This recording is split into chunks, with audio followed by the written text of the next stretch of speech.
sorry just too late when our friendship turns to hate. When our friendship turns to hate, you'll be sorry just too late.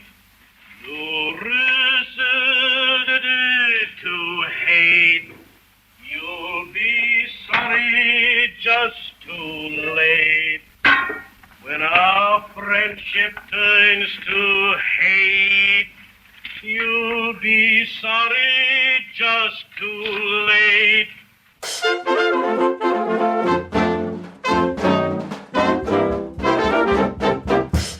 Hello, and a very warm welcome to the Laurel and Hardy blogcast, the podcast that delivers the world's best Laurel and Hardy experts, authors, and aficionados direct to your ears. Throughout this podcast series, we are taking a deep dive into every film Stan Laurel and Oliver Hardy made together during their 30-year screen partnership. We are, of course, covering these wonderful pictures in chronological order as they were filmed, and on today's show we have reached mid-1928, and the film under the microscope is the silent short Early to Bed. I am your host, Patrick Vasey, the author of the Laurel and Hardy blog, and this is episode 20. Now, to cover Early to Bed properly, I've done something a little unusual in that I'm spreading this discussion over 2 episodes. And the reason for that is quite simple. Early to Bed is actually one of the most divisive films in the Laurel and Hardy canon. On today's episode, I am joined by the world's foremost author when it comes to the films of Laurel and Hardy, Randy Skretvedt, and he is not a huge fan of the film. And to be fair, neither am I. And so, to ensure that we give a fair and balanced view of this picture, I've also invited onto the show a second guest who does appreciate Early to Bed, and that man is the world's foremost expert on the Hal Roach Studios, Richard Bann. So today, in episode 20, Randy and I will be shooting the breeze and talking about what we do and don't like about the film. And then following that, you'll be able to hear episode 21, in which Richard will be much more positive and attempt to show me what there is to love about Early to Bed. Can't you grasp the situation? Now, before we dive into the episode proper, it's time for a quick thank you. And today, I want to thank all of my Italian listeners, as during January, the Laurel and Hardy blogcast reached number 2 in the Italian film history podcast charts, which I was absolutely thrilled about. So, 1,000 thanks. Or I should probably say, grazie miei ascoltatori italiani. Thank you also to all those of you who have been signing up to my free mailing list. The number of subscribers is growing daily, and this is the best way to stay in touch with new releases from this podcast, from my blogs, new designs from the Blogheads merchandise range, and of course, news about my forthcoming book, Laurel and Hardy Silence. Now, just to confirm, I will not be inundating you with spammy emails. I'll only be sending out occasional and relevant mailings direct to your inbox. If this is all new to you and you'd like to sign up, then just visit my website at www.blog-heads.com. blogheads.com. Okay, now that I've attended to all the important things, let's move on to today's audio blog.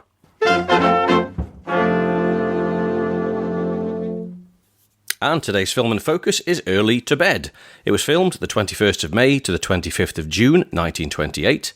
It was released on the 6th of October 1928, produced by Hal Roach, directed by Emmett J. Flynn, and photographed by George Stevens. The main cast, Stan Laurel, Oliver Hardy, and Buster the Dog. And we begin with a quote from Exhibitors Herald and Moving Picture World from the 12th of May 1928. I am more than pleased with the distribution of our comedies achieved by Metro-Goldwyn-Mayer during the first year of our association, cabled Hal Roach from the far side of the globe. Mr. Roach is now on his way New Yorkward, concluding a round-the-world tour which he and Mrs. Roach started last fall. His cablegram inaugurating the second year of production for MGM distribution continues. Never in the history of our organisation have we been so enthusiastic over the outlook as at the present time. During the year, our distribution has reached a new high point, which we scarcely believed possible. Roach comedies are now playing in more theatres than ever before. In setting the pace for quality comedies, our product is constantly being improved, and during the coming season, I now promise MGM and the exhibitors of the world the finest two-reel comedies that money, and plenty of it, can produce.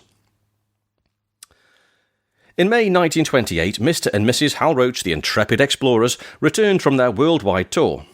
During a short stop-off in New York, the couple attended a showing of Buster Keaton's Steamboat Bill Jr., released on the 12th of May.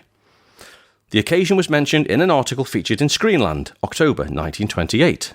Quote, "Last fall, Hal Roach, the Columbus of the comedy screen, set out on a world voyage of discovery, accompanied by his beautiful young wife. The principal reason for the tour, or at least one of the most important, was to be a search for a new type of feminine screenplayer. For quite some time, the executives of the Roach Fun Factory had realised their need of a piquant, small, somewhat devilish leading lady of a distinct type of appeal. Roach, who has probably discovered as much high-caliber screen material as any other comedy producer, persuaded his aides to permit him, during his trip around the globe, to keep his eyes peeled for the elusive type needed. And he returned as far as New York without ever having been in danger of making the desired discovery. While in the metropolis, en route home, he chanced to be present at a screening of Steamboat Bill Jr. and was elated at the charming work of the petite leading lady of the picture." End quote. Thus, Marion Byron joined the ranks of Roach's All-Stars. It's interesting to note the studio executive stating that they needed a piquant, small, somewhat devilish leading lady for some time. Yet, they inexplicably had just given Edna Marion, Viola Richard and Dorothy Coburn the boot. Curiouser and curiouser. The article that this is taken from includes a lovely publicity shot of Marion Byron with Stan and Babe on the set of Early to Bed.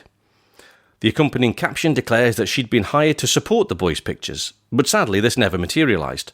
Byron did, however, appear in all-star comedies with Max Davidson, and notably teamed with Anita Garvin in an attempt to create a female Laurel and Hardy. The Byron-Garvin series lasted for just 3 films, one of which, A Pair of Tights, was initially scripted to include a cameo by Stan and Babe, but the boys' footage was cut from the final version.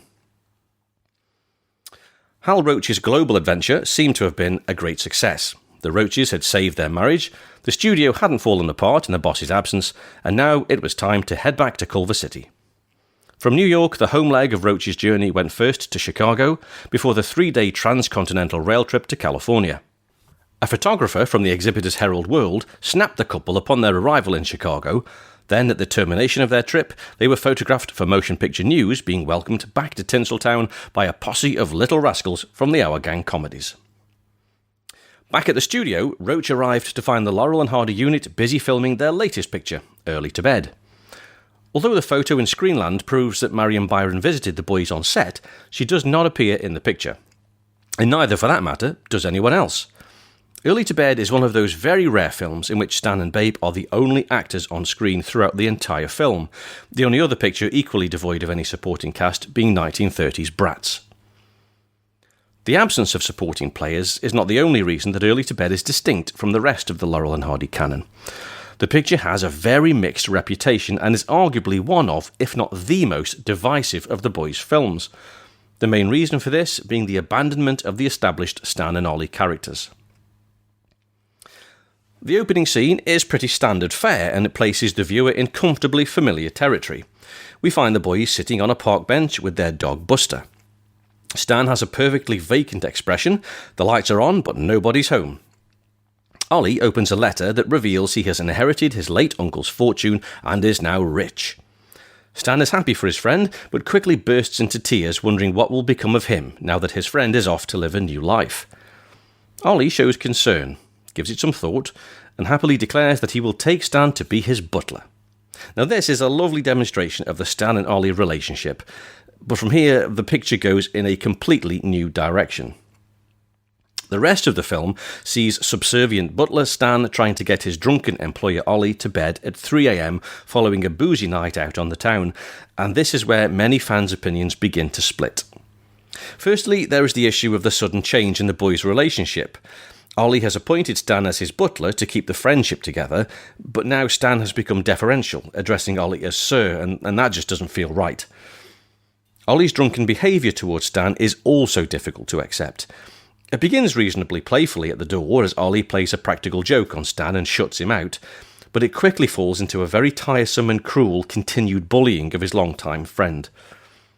Although it's all done in drunken jest, it's in contrast to a standard Laurel Hardy comedy. Usually, Stan would eventually get his own back, with a poke in the eye or a kick in the shin, or Ollie would fall foul of his own conceitedness and topple from his high horse. This always restored the balance, ensuring that neither man had the upper hand or a higher status than the other. Sadly, there is no such equality here for Mr. Laurel. Stan knows his place, and Ollie abuses his position as Stan's superior. Ultimately, after many cruel pranks and incidents, Stan breaks down into tears. However, this is not the confused and childish cry that we're familiar with. This feels different. This is the cry of a friend whose will and heart have been broken. Arguably, the low light of the film is when, after having been woken from sleep by Ollie creeping into his bedroom and emptying a pitcher of cold water onto him, Stan declares that he resigns and will leave in the morning. Ollie's drunken merriness instantly changes here, and his face straightens as he tells Stan with some malice, "You can't leave. I won't let you." Babe leaves and slams the door behind him. Now that exchange couldn't be further from Laurel and Hardy. The following morning, Ollie laughs in Stan's face when he's presented with Stan's bill for services rendered, and it's some relief when Stan finally sees red. Having taken as much as he can stand, Stan runs amok throughout Ollie's palatial home, breaking everything he can lay his hands on. One gag that is worthy of mention is the finale. Ollie hides from Stan in a vast ornamental water fountain adorned with stone facsimiles of Ollie's head. Each head is spurting water into the pool, and Ollie replaces one of these heads with his own, taking mouthfuls of water and spitting it out. Stan is baffled by this, and when Ollie runs out of water, he continually bangs him on the head to start the flow again. Eventually, Ollie breaks and begins laughing at the silliness of it all. Notable commentator William K. Everson considered this one of the most captivating routines they ever did. It's undoubtedly an elaborate gag, but not an original one. The gag first appeared in another Roach comedy, 1927's Should Men Walk Home, starring Mabel Normand, and featuring Babe Hardy in a supporting role. The original scripted ending had the dog also hiding in the fountain, his head next to Ollie's, equally terrified of Stan's rage. Stan spots Ollie hiding and spitting water in the fountain and hits him over the head with a tomahawk, knocking him unconscious. The script then has Stan dragging Ollie upstairs and unwittingly out of an open window, fade to black. The finale that made it into theatres ended with Ollie offering the hand of friendship to Stan, saying, "Let's forgive and forget and be pals again." Stan submits, smiles and shakes hands, but Ollie pushes him backwards into the water, laughing uproariously. So, the question one might raise is, how did the boys come to steer so far off course in this picture? Since the official pairing of Stan and Babe in the second 100 years, the boys had been developing and honing the Stan and Ollie characters, and a successful formula had organically emerged. So why change it? A few possible reasons or causes could be considered. Firstly, and perhaps most obviously, a completely new director, Emmett J. Flynn, was brought in to take the helm. Flynn certainly had a decent reputation, with an article in Moving Picture World, 18th of September 1926, describing him as one of Hollywood's best-known directors. However, his previous work mainly consisted of westerns and costume dramas, with not a single comedy in sight. Hal Roach must have considered Flynn's talents worthy of a prominent position in his studio, though, as an article in Variety, 30th of May 1928, stated, "Emmett Flynn is to direct a series of Stan Laurel and Babe Hardy comedies for Hal Roach." In addition, Motion Picture News, 16th of June 1928, ran an article entitled "Roach Studio Staff for New Season Complete," attaching newly signed Flynn's name to the directorial team on Laurel and Hardy, Charlie Chase and Max Davidson comedies. It's clear, therefore, that the director's involvement with Laurel and Hardy's latest picture was not intended to be a one-off. Still, in actuality, it turned out to be the only film Emmett Flynn would direct for the Roach Studio. Perhaps the following article, featured in Picture Play magazine, May 1928, offers the likely reason why his tenure on The Lot of Fun was so short-lived. Quote, "A certain amount of ironic justice occasionally is meted out in Hollywood.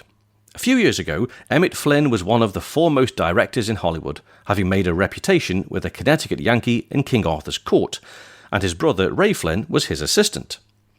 Emmett quickly won the reputation of being upstage and hard to get along with, though his brother was contrastingly obliging and agreeable.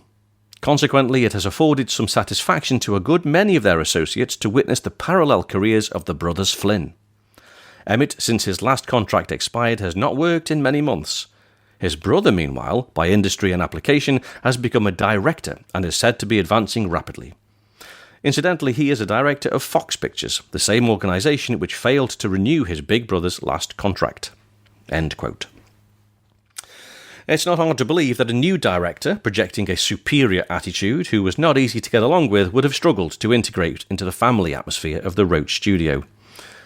Supporting this, there appears to have been problems within the crew during filming of Early to Bed, with Flynn replacing cinematographer Len Powers and his 2 assistants with George Stevens, Jack Roach and E.L. White 6 days into the 8-day shoot.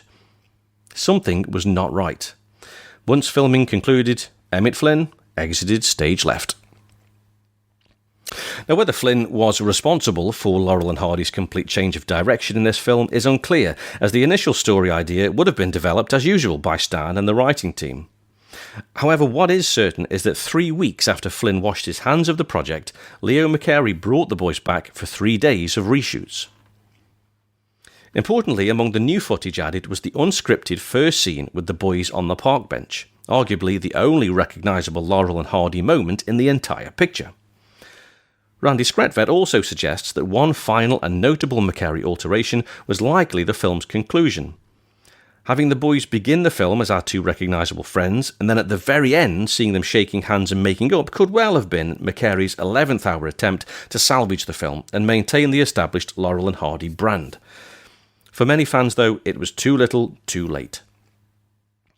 In terms of performances, Stan and Babe carry the film incredibly well. Babe's performance is very convincing, and the change in character provides him with an opportunity to show off some different acting skills. It's also quite pleasant to see Ollie looking much more dapper than usual, with his hair slicked back and sporting a blazer and a straw boater. If Hardy's acting performance is convincing, so too is Stan's. One can't help but feel enormous sympathy for Laurel's character, as his cries seem very heartfelt, and the sense of relief one feels when Stan finally retaliates and ends the friendship is considerable, proving just how far off the mark this film actually is. That the film provokes this reaction is precisely why so many fans are turned off from this picture. Stan and Ollie's relationship is one of Hollywood's most unique and beautiful creations, and is the reason that the popularity of their comedies remains consistently strong almost 100 years after its creation. As Glenn Mitchell points out, the film's mixed reputation reflects the seriousness with which admirers take the team's relationship. However, not all fans feel negatively towards this picture. Author Charles Barr described Early to Bed as their simplest film and one of their best. And William K. Everson said, although a lesser Laurel and Hardy, Early to Bed contains good gags, amusing titles, and an interesting variation on the usual relationship between them. Following the film's original 1928 release, critics and exhibitors were also divided in their opinions. This review from the Motion Picture News, 28th of July, 1928. Laurel and Hardy have a fairly humorous picture in this one, which undoubtedly would have been better had the attempt not been made to cram it too full of comedy. It is just one knockabout episode after another, with some of them funny and others not so funny. Had the action been cut down to a little more moderate speed and some of the sillier sequences eliminated, the best of the gags would have registered better. This next one, from the Film Daily, 12th of August, 1928. This is one of the best of the Stan Laurel Oliver Hardy series. From the Exhibitors Herald, A Moving Picture World, 2nd of November, 28. I have run better from these stars, but would not call this one poor by any means. That was from the Central Theatre, Selkirk, Manitoba. And then this larger one from Motion Picture News, 3rd of November, 28. Laurel and Hardy. Well, that's enough said. Exhibitors don't need to be advised how good these babies can be. Here, the 2 Hal Roach funsters have an extremely simple story to work with. Their material, when boiled down, really amounts to practically nothing, and yet they are funny. They get the laughs and strengthen the thought that they are the best comedy team in present-day movies, whether shorts or features. It is all a matter of quality, gentlemen, both in Stan's and Oliver's performances, in the clever direction and the good tone of the material. Hardy shows he is a more adept comic than his companion in this one. Laurel seems limited to a vacuous expression and a crybaby look of injured dignity. On the other hand, Hardy gives evidence of a real roisterer, whose moods change rapidly, whose bag of facial expressions, gestures, and general comical antics is fuller than Laurel's. But both are good, emphatically so.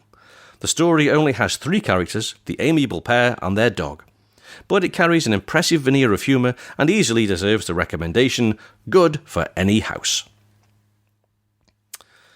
And then finally from the Exhibitors Herald and Moving Picture World from the 15th of December 1928. This should rate as a novelty, since these 2 big-time comedians are the only ones in it. Already as expected, MGM has started to capitalise a good thing, but has also started to cheapen these productions. Better watch out, or they'll be rating with Stern Brothers. That was from the Kenwood Theatre in Chicago. Even though the creative decisions behind the production of Early to Bed are now shrouded in the mists of time, it was the last Laurel and Hardy film in which the boys detoured from their established Stan and Ollie characters. Indeed, Stan became very protective of their distinctive identities and did not want them to be diluted or altered in any way. For instance, he was very apprehensive about the suggestion that they should appear in comic operettas, in costumes other than their trademark derbies and suits, believing it would affect the public's perception of their screen personas. He needn't have worried. If nothing else, Early to Bed is valuable for proving that the greatest and most endearing attribute that Laurel and Hardy possessed, and the thing that needed to be protected at all cost, was their relationship. It didn't matter what they wore, all that mattered was that they were united. 2 minds without a single thought.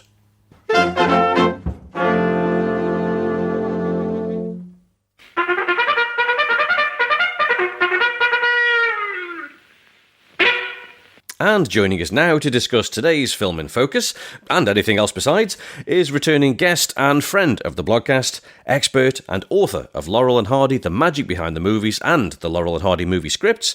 It is, of course, our good friend, Randy Skretvedt. Hello. How are you, sir? Are you all right? I'm fine. I see you have a photograph from Early to Bed over your shoulder. Yes. Oh, it's only just printed. It's only just a little print off. It's nothing official. Very good. But before we get going, I have to share a wonderful boon that I have recently acquired. Thanks to Mr. Bann, and I'm kind of sorry that he's not here because I could thank him publicly, but I will do so anyway. I owe him. We all owe him a tremendous debt of gratitude. First of all, for saving the 35 millimeter materials, but for many other things. But most recently, about a month and a half ago, he alerted me to an auction of Laurel and Hardy and other Hal Roach scripts. And as you know, I did a book of Laurel and Hardy scripts and have been on the lookout for more to do another volume. Yeah. Well, this little auction house in Ohio had a number of Hal Roach scripts, and I probably overbid on them, but I still got them for a relative pittance compared to what they have gone for in auctions past. So I got about 80 Hal Roach scripts. There were about 30 scripts for the shorts, about 21 of which I have not used in books before. And there are 5 of the features. So let's see. Fra Diavolo, Bonnie Scotland, a partial script for Our Relations. I wish that were complete because I would love to know where those stills of them in the white suits and in the traffic jam and shaving on board the ship, where does that fit into the movie? I have no idea. The script that I have is just the last 15 minutes or so, and it's pretty much as in the film, sadly. Okay. But, and then what else? Swiss Miss, which has all the lyrics for the scene where they were demonstrating the mousetraps. You know, brilliant. There was a musical number that was mostly cut. Well, all the lyrics are in the script. Oh, fantastic. And it also explains the bomb and the piano gag that Roach had cut out. So we'll have that puzzle piece answered. And great. Chump at Oxford and Saps at Sea. So all of those are there. Amazing. Now, most of the scripts are fairly brief. However, Jeannie McPherson, who was an outsider scriptwriter, and I don't know that she ever did anything else for Hal Roach, this is the script for Fra Diavolo. Wow, good grief. That is comprehensive. This is huge. And it's backwards, but it says Mr. Hardy on the top there. Oh, yes. So I presume this must have been the script that Mr. Hardy looked at and probably wanted to faint when he saw all of this. Laurel and Hardy are Laurelo and Hardio in this script, and I have not gone through it yet, but I'm sure that it deviates tremendously, or that there's a great deal of other material, because I remember when I talked to Burt Jordan in April of 1980, when I brought that film up, he sort of shook his head and said, "We had to cut a lot out of that one." Wow. So I think that script probably corroborates that. Yeah. Then we have this. This is more likely what they're like. This is a script for Any Old Port, which is very different because what we know as the first reel of the film was actually the second reel of the script. And there was all that stuff with the ostrich, yes, and everything else. And sadly, I think it would have been a much better film had they stuck to the script. I think you're probably right. The boxing match is nowhere to be found in this script. It ends when they send Walter Long going over the pier. Yes. So that's interesting. What else? Here's one for Toad in a Hole and County Hospital. And, this is one called Tickets for Two, which was never made. Wow. It has some of the elements of Busybodies. It has the bandsaw gag at the end from Busybodies, and they do work at a lumber mill at the very beginning of it, but they take the day off to go to a boxing match, and they spend most of the day in a parking lot because their car gets wedged between other cars. And it's not terribly funny. You can see why they didn't make it, but it is an unproduced Laurel and Hardy short. Great. So what else? Perfect Day, Going Bye-Bye. What else do we have here? A supplemental script for the Midnight Patrol, and I hope I find a copy of the main script again. I saw one back in 1980. Helpmates. Goodness gracious. Thicker Than Water, The Fixer-Uppers. This is the script. I've never seen this before. The script for The Music Box. Oh, yes. And if you'll notice, there's a crazy guy on the internet who keeps saying that the steps for Hats Off are different from the ones for The Music Box.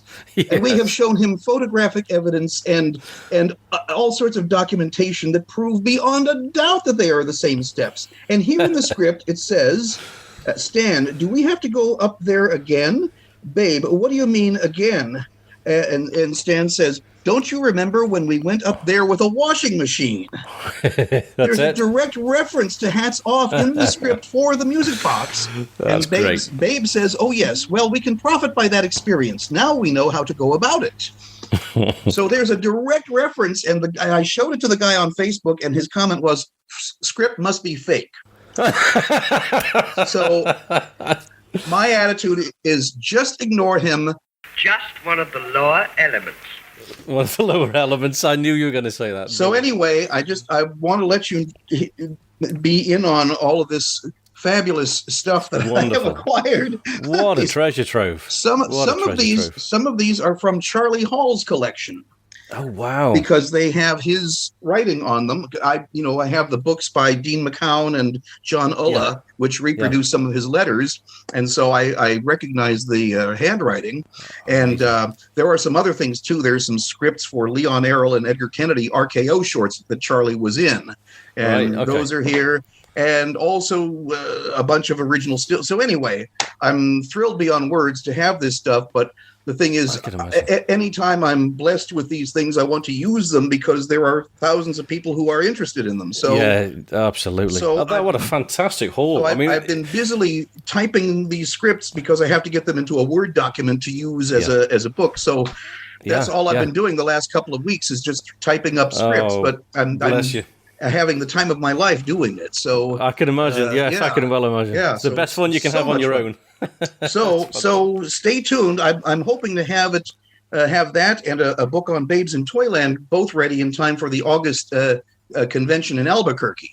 Oh, okay. I was going to ask you about that because I thought the last time one of the last times we spoke, you were hoping for sort of Thanksgiving for your Babes in Toyland. Well, yeah, definitely. That would be a time to have them ready. So, fantastic. All right, on to Early to Bed. Well, I'm, in fact, I was going to get, if you will excuse me, I wanted to get the Charles Barr book. Oh, Yeah, hang on a second. Yes, in hardcover yet. Okay. Hardcover? I've never seen a hardcover. Yeah, I had a paperback that I got when I was a kid, and somewhere I found a hardcover version of it. Oh, that's nice. This is the only edition I've ever seen from University of California, and I presume it was published in England originally. Yeah, that's lovely. So, but I know that he He's the only person I have ever seen who really gives a rave review to Early to Bed. Yeah. Then we should have that just for the record. It says here, yeah, he gives it 4 stars, the highest rating. Early to Bed is an extraordinary tour de force made in 1928. One isn't surprised to find it generally written off between then and now as uninventive and uncharacteristic. They don't play their normal roles, but are master and servant. The film has few gags, and even these are mostly very direct, scarcely gags at all. Let's see. The film consists entirely of their relationship. There are no other actors. Ollie has recognized that he wants deep down that they will be pals. He has forgotten already the damage that Stan the servant has done to his house. Well, I wish I believed that. I'm not so sure that Ollie is chastened at the end, because he does push Stan into the fountain and hit him on the head with the shovel. So I don't know. Yeah. Now I have watched the film 3 or 4 times in the last couple of days, and I've watched both the British DVD and the American Image DVD, which has better image quality. The British one looks very ragged, and if I had access to a working Super 8 projector, I suspect that my print that I got in the early 70s from Blackhawk Films would probably look better still. It really I'm very nervous about the state of the silent pictures. Yeah. I'm glad that Serge Bromberg of Lobster Films in France is working on a Laurel and Hardy preservation program for the silence, and they will start coming out in a couple of years when those films start going into the public domain. So who knows, in 2025 or 26 we may have a superabundance of Laurel and Hardy silence on Blu-ray. If only. That would be lovely. Let's hope. It could happen. On to Early to Bed. Yeah. Thank you so much for coming on to talk about this, Randy. I mean, initially, I'm thrilled that you want to be part of the show again, so that's brilliant. I'm really glad about that. But also, I'm really intrigued because you sort of singled out this film that you wanted to talk about it. So I'm really interested to see what what you've got to say on it. Now, I mean, sort of full disclosure from the start, I'm not a fan of Early to Bed, and I know you're not so much of a fan of it either. So I'm going to try and play the neutral if I can. There's not much point as of both beating up on it, and I have to say, I've watched it again a couple of times preparing for this, and I wasn't as what's the word? Angry. Yes, angry. That's it. Yeah, as I was the first time, but I think I was probably a little bit more prepared for it. But yeah. So Richard Bann is going to come on as well. Because I know he is a fan of it. So for balance, we're going to have both aspects, which is great. As I say, I have watched it 3 or 4 times in the last couple of days, and I too have had a better reaction to it than I usually have had. I've got to say that the British DVD that's on the big 21 DVD box set with the Bohunk's music score, that does add immeasurably to the film. And even the score that's on the American DVD, which is cobbled together from the music tracks for Wrong Again and That's My Wife and Liberty, even that adds a lot, because when I first saw the film, I was watching it alone on Super 8 in my room, my print from Blackhawk Films with no musical accompaniment. And that's not the way that the film was ever presented publicly. It always had some sort of musical accompaniment, but it seemed very slow and very sad. And I think I have had over the years a bad reaction to it, really, and unfairly, I think. Not so much because of the film, but because of my own life experiences. My father was a wonderful man, and he supported me all his life in every way possible. His one failing was that on Friday night and Saturday, he would have too much to drink. And this happened from my time of conscious thought until I was about 21 or 22. And then he finally settled down, and I don't think he drank at all the last 40 years of his life. But when you're 12, 13, 14 years old, it is not a good experience to have someone he was never violent, but he was stupid. You know what I mean? Yes. Like Ollie. He's never violent or angry, but just you were trying to get him to bed so he would just, settle down and not be a problem. And I was an only child, and I wasn't going to leave my mother alone in the house. So basically I was trapped on weekends with a man who was drunk and out of control. So my response to Ollie, having had too much to drink and wanting to play and be wacky and wild, is not laughter. It conjures up bad memories for me. And so, like I say, that's not the film's fault. It's just the way that I react to it. And I suspect a fair number of other people react to it that way too. I'm one of them, to be honest. I mean, I'm teetotal. I've never drunk alcohol. Good for you. Not for any kind of religious reasons. It just made me feel sick. Yeah, but all you my haven't missed anything. No, and I'm a lot richer for it as well. Yeah, exactly. But all my friends did. So everybody around me was getting drunk, and I was the only one who wasn't. And I think exactly. It's strange you say that. Exactly the same. I had this kind of repulsion when I saw Ollie in that situation. Yeah, and it just it put me straight off. Because it was almost too realistic, almost. Yeah, I will say this, that Mr. Hardy, as always, gives a magnificent performance. Yeah, absolutely. I mean, the more I watch Laurel and Hardy, the more I marvel at him as an actor, not just as a comedian, but as an act. I mean, he's right up there with Spencer Tracy as just a brilliant, believable, genuine, real actor who inhabits the character.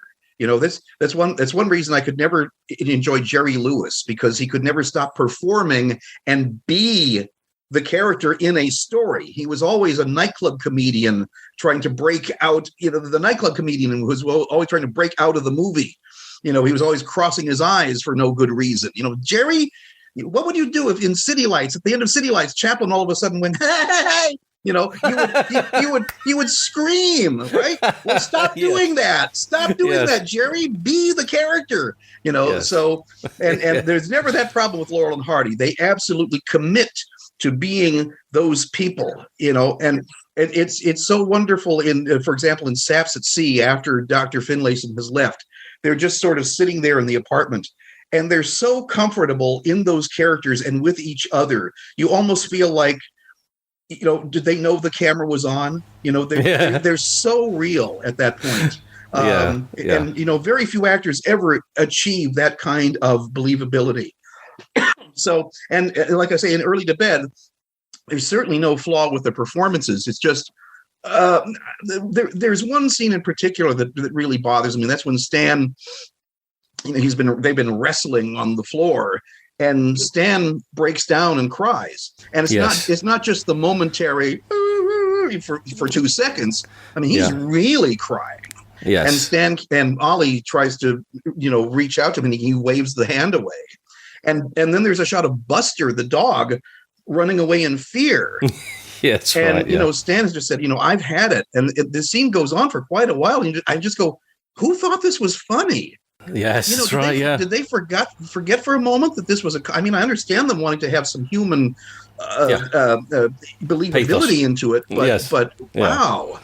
And, And I think the one that really sort of gets to me more is there is definitely that one. Yeah. And you say, the cry is a cry of somebody whose heart has been broken and whose will has been broken ultimately. Yeah. But then the one where Ollie comes into the bedroom and tips the water down. Yeah. Well, and he's all laughing. It's all a big drunken joke. Yeah. But then except he's sober at that point. He's sober at that point. Exactly. And but he's still having a laugh. And then Stan wakes up and says, "Right, I'm leaving in the morning," and Ollie's face just changes, and he's quite malicious. So he says, "No, you're not. I won't let you go." And that really is not Laurel and Hardy. No, that's where I really struggle with it. No, that's abusive. Yeah. That's right. And that gag that you mentioned, there's a couple of risque gags. At the very beginning when they're on the park bench, Ollie has gotten this. God only knows how the mailman knew how to contact them. They don't mention that. They've already got the envelope at the beginning of the film.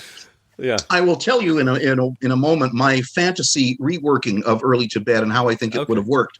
But anyway, they're reading the letter, and Ollie gets the good news, and then he looks up because all is wonderful in sunshine, and then Stanley looks up and gets something in his eye. Now, happily, they don't elaborate on that, but we can assume that it was an avian contribution. Yeah. So that's sort of risque gag number one. Risque gag number two is when you see the shot of Stan in the bed, you see Ollie's leg, and you see this little stream pointing from the same general direction. And Stan, his expression is, he's not really doing what I think he's doing, is he? And that gag shows up again in, I think it's They Go Boom. Yes, and a similar one in Leave 'Em Laughing. So, they weren't above doing a little potty humor every once in a while. No. Another thing about Early to Bed is we forget about Prohibition and the fact that Mr. Hardy carrying a load of champagne was in violation of not just a city or state law. It was a violation of a constitutional amendment, forbidding all use of alcohol. Now, how they ever thought that was going to work, I don't know, and it certainly didn't. But that sort of makes Laurel and Hardy the Cheech and Chong of their day, really. Illicit substances being a source of humor. So there's that element too. But it's a very strange change of direction, isn't it? From I don't mean by the director, because obviously that's another. Well, that's another story. The Emmett Flynn story. But just as kind of as before we get into the Emmett Flynn story, because he obviously sounds like quite a character himself. But what I can't kind of understand is surely the story structure. The story would have been written by Stan and the Gagmen. That wouldn't have been an Emmett Flynn construction, surely. This is Emmett Flynn's only film at the Hal Roach Studios. I suspect he was one of Hal Roach's polo buddies, or they knew each other from the Uplifters Club, or some. Hal Roach was a member of every club in the world socially, and I suspect that's how Emmett Flynn came to work for Roach.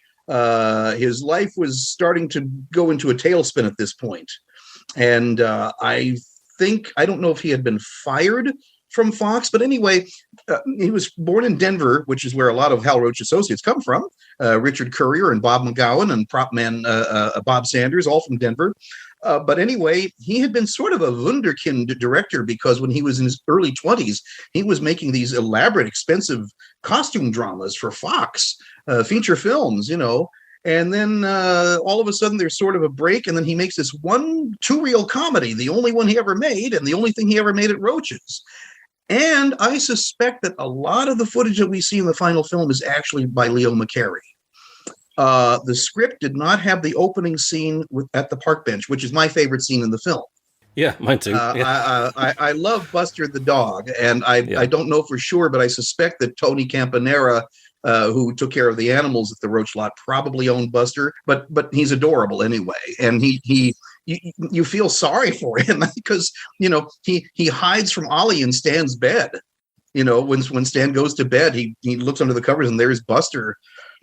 He doesn't want to be anywhere near Ollie. He doesn't want to be in his own bed.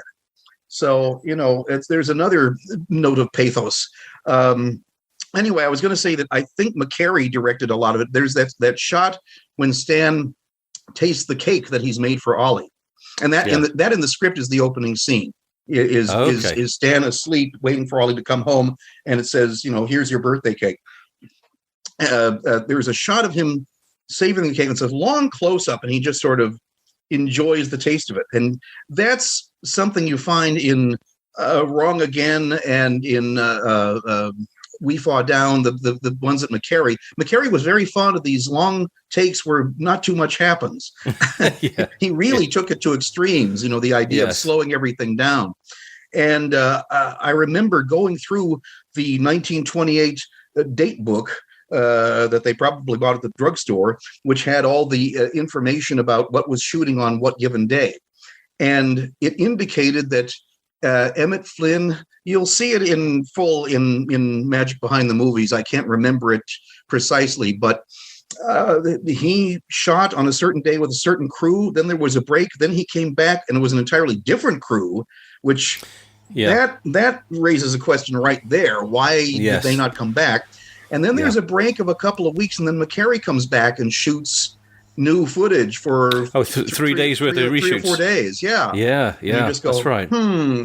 Why did they have to do that, Something's not right. And I suspect also that McCarey added not only the opening scene, but also the finish of the film in the script is very unsatisfying.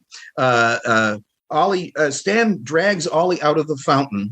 Now, I don't think this was even physically possible. This happens a lot in the scripts. Things that they imagine, the annoying encumbrances of physical reality prevent them from doing these things that they imagine. The material world is really uncooperative a lot of times when you're making a movie. I made movies from the time I was in elementary school all the way through college, where I actually got credit for it.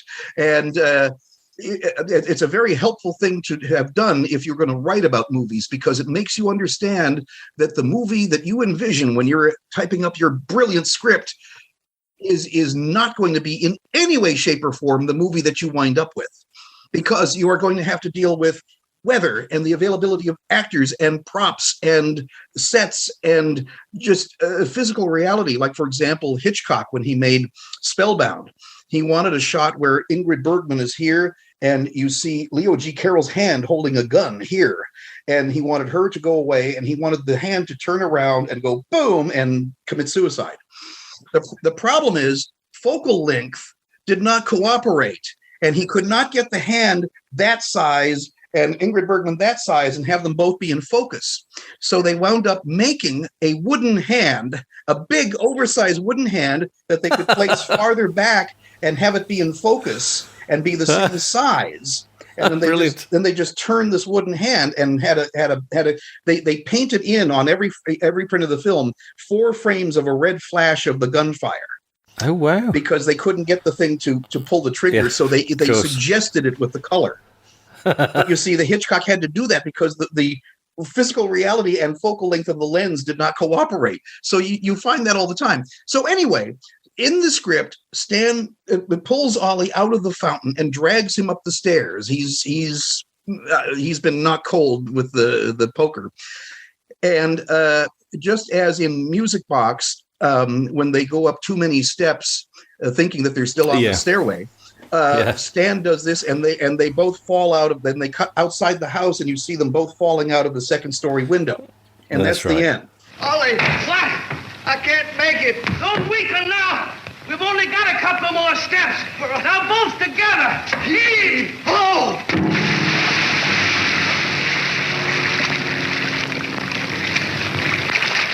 Well, that's not very satisfying, and also physically probably not possible. And I suspect that McCary, with his strong sense of story construction and wanting to really wrap it up more satisfyingly, came up with let's just stay at the fountain and have the resolution be there and have it be more of a reconciliation. And as I said at the outset, I wish I believed what Charles Barr believes, that Ollie has been chastened and has seen the light of day, and that he really wants to be friends with Stan. That would be wonderful. Yeah, I just don't quite buy it. No, I think if he hadn't have pushed him back in the water, and then they've just stopped where they were shaking hands, we can move on to Two Tars. Thanks very much. Yes, exactly. Yes, I fully agree with you. Yes. Well, interesting about Emmett Flynn. Yes. I don't know if you've seen this article, or I just included it in my my essay. Yeah. So there was an article in Picture Play magazine, May 1928, and it touches on what we've just been speaking about there. And it says, a certain amount of ironic justice occasionally is meted out in Hollywood. A few years ago, Emmett Flynn was one of the foremost directors in Hollywood, having made a reputation with a Connecticut Yankee in King Arthur's Court, and his brother Ray Flynn was his assistant. Emmett quickly won the reputation of being upstage and hard to get along with. Upstage, I find, means superior. I didn't know that. I had to look that up. Oh, well, actor Rich. When I talked to Richard Lane, who was in Bullfighters and in Haunting We Will Go, he was talking about actors ad-libbing, because he said they didn't ad-lib at all on A Haunting We Will Go. They hit their marks and did what they were told to. But he said on Bullfighters, when they had Malcolm St. Clair, that was entirely different. And Malcolm St. Clair was giving them their hand to do whatever they wanted. He said Stan directed the water fountain sequence. The script girl was going out of her mind. And he said, but they never tried to upstage the other actors. They let the other actors like me have their time. And he said, I appreciated that because other actors will do that. He said, that we call that upstaging. He says, literally, it means that you're in back of another guy. Upstage is further back. And he says, and we would do what we call catching flies. And sometimes literally just going, just trying to do anything to distract the audience's attention from the guy who's downstage, who's supposed to be the focal point of the sketch. And so, that's truly what upstaging is. Gotcha, of course. Okay. So he said, so Emmett quickly won the reputation of being upstage and hard to get along with, though his brother was contrastingly obliging and agreeable. Consequently, it has afforded some satisfaction to a good many of their associates to witness the parallel careers of the brothers Flynn. Emmett, since his last contract expired, has not worked in many months. There it is. His brother, meanwhile, by industry and application, has become a director and is said to be advancing rapidly. Incidentally, he is a director of Fox Pictures, the same organization which failed to renew his big brother's last contract. Oh, I wish I had found that.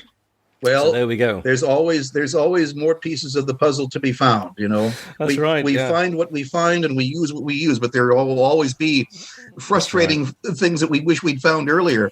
That's right. Yeah. Well, as I say, I suspect that he and Hal Roach had some sort of social relationship, and Roach knew that this guy was out of a job. And let's see how you work out. Well, obviously, it didn't work out.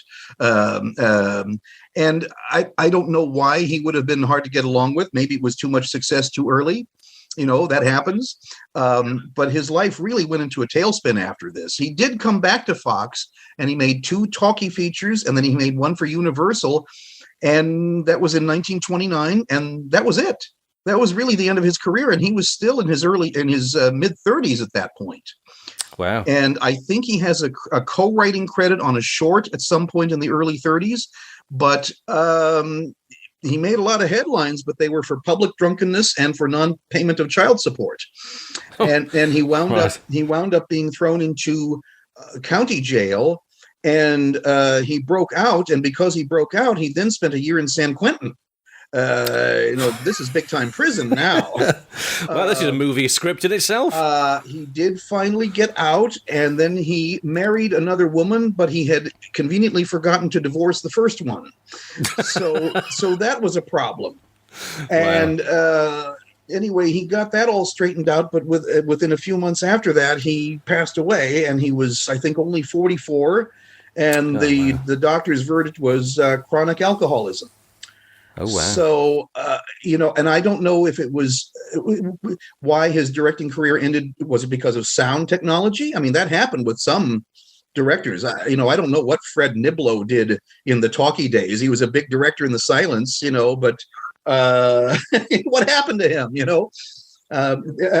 Fairbanks had no desire to make talking pictures. He made a few, but he just did not like the new format. And there were other directors who just said, forget it. It's not fun anymore.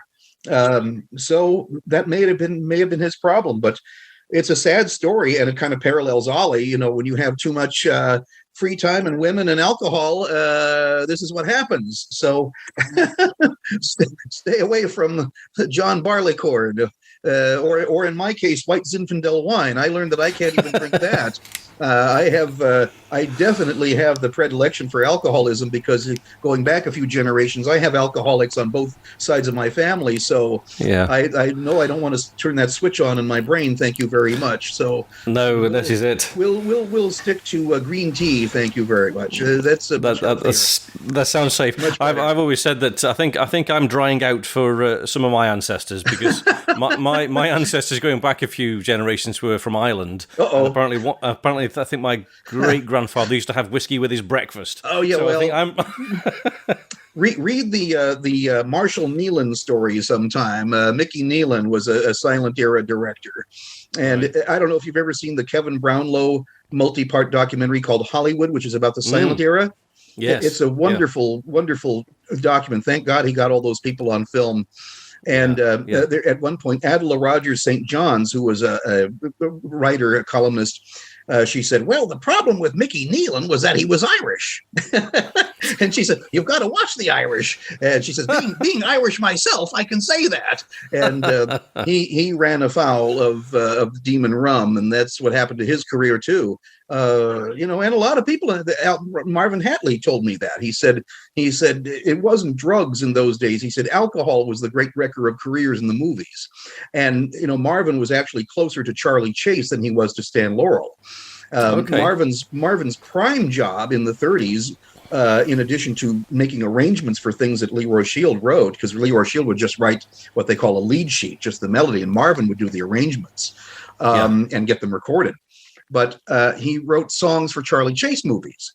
And so he was very close to Charlie, but practically every night he would have to drive Charlie home to his house on Tiger Tail Road, because Charlie would have several celebratory drinks every night in his dressing room after the day's shooting was over. So he was very close to that. I think Marvin was a teetotaler. He certainly was a health food advocate when I knew him in the 1970s. Was he? Oh, yeah. Right, okay. He grew most of what he ate. He had his own garden on his property. And, fantastic. Yeah, and we would come over and he would say, "Here, this is called a sapote. It's a crossbred fruit and it has 7 different seeds in it." And it was this sort of sweet, mushy thing. And he would service that with RC Cola, which I don't know was very healthy. It was sort of an odd combination to me, health food plus RC Cola. I don't quite get that. Yeah. But, good old Marvin. Well, we could do a couple of shows just on Marvin Hatley. We must do that one of these days. We must do that. Yeah. Yeah. If you ever get away from the format of doing film, there are many other subsidiary topics about Laurel and Hardy that are fascinating. Yeah. So, I'm open to suggestions. I mean, I've done a couple of bonus podcasts. I've done one on autographs, Laurel and Hardy autographs and collecting and that kind of thing. And then I did one with Bill Cassara just about Edgar Kennedy. Anything like that you could suggest, Randy, would be fabulous. Yeah, I'd love to do that, especially about Marvin, because I know you knew him very well. So that would be lovely, actually. That'd be really nice. Yeah. And maybe if we had some, I think you had a lovely audio clip of him playing Honolulu Baby, I think it was, at the convention. On the Blu-ray, on the definitive restorations, that was recorded on a little baby cassette player. I was astonished at the fidelity that it was able to capture. It was at our second Orange County tent, unaccustomed as we are tent banquet in 1975 at the Revere House in Tustin, California, which was a little steakhouse. And Marvin came. They had 3 pianos for him to choose. And he was going, ding, ding, ding, ding. He said, "That's a dead box." Ding, ding, ding, ding, ding, ding, ding. This one's okay. And then he was going, "Hello, hello, hello, hello," checking the acoustics of the room where he should put the piano. And which is kind of shocking when he does it with no preparation. He just suddenly starts going, "Hello, hello, hello." Anyway, he came to all the way out West tent meetings because he felt that it was his job was to play piano before the meetings, Right. And so I would always bring a tape recorder and record him playing. I have many cassette tapes of him playing brilliant. Whatever. And of course he would be interrupted every 20 minutes by somebody saying, "How do you play the Cuckoo Song?" And you go, "Well, okay." I Honolulu Baby and "Will You Be My Lovey-Dovey" he did for us at that banquet.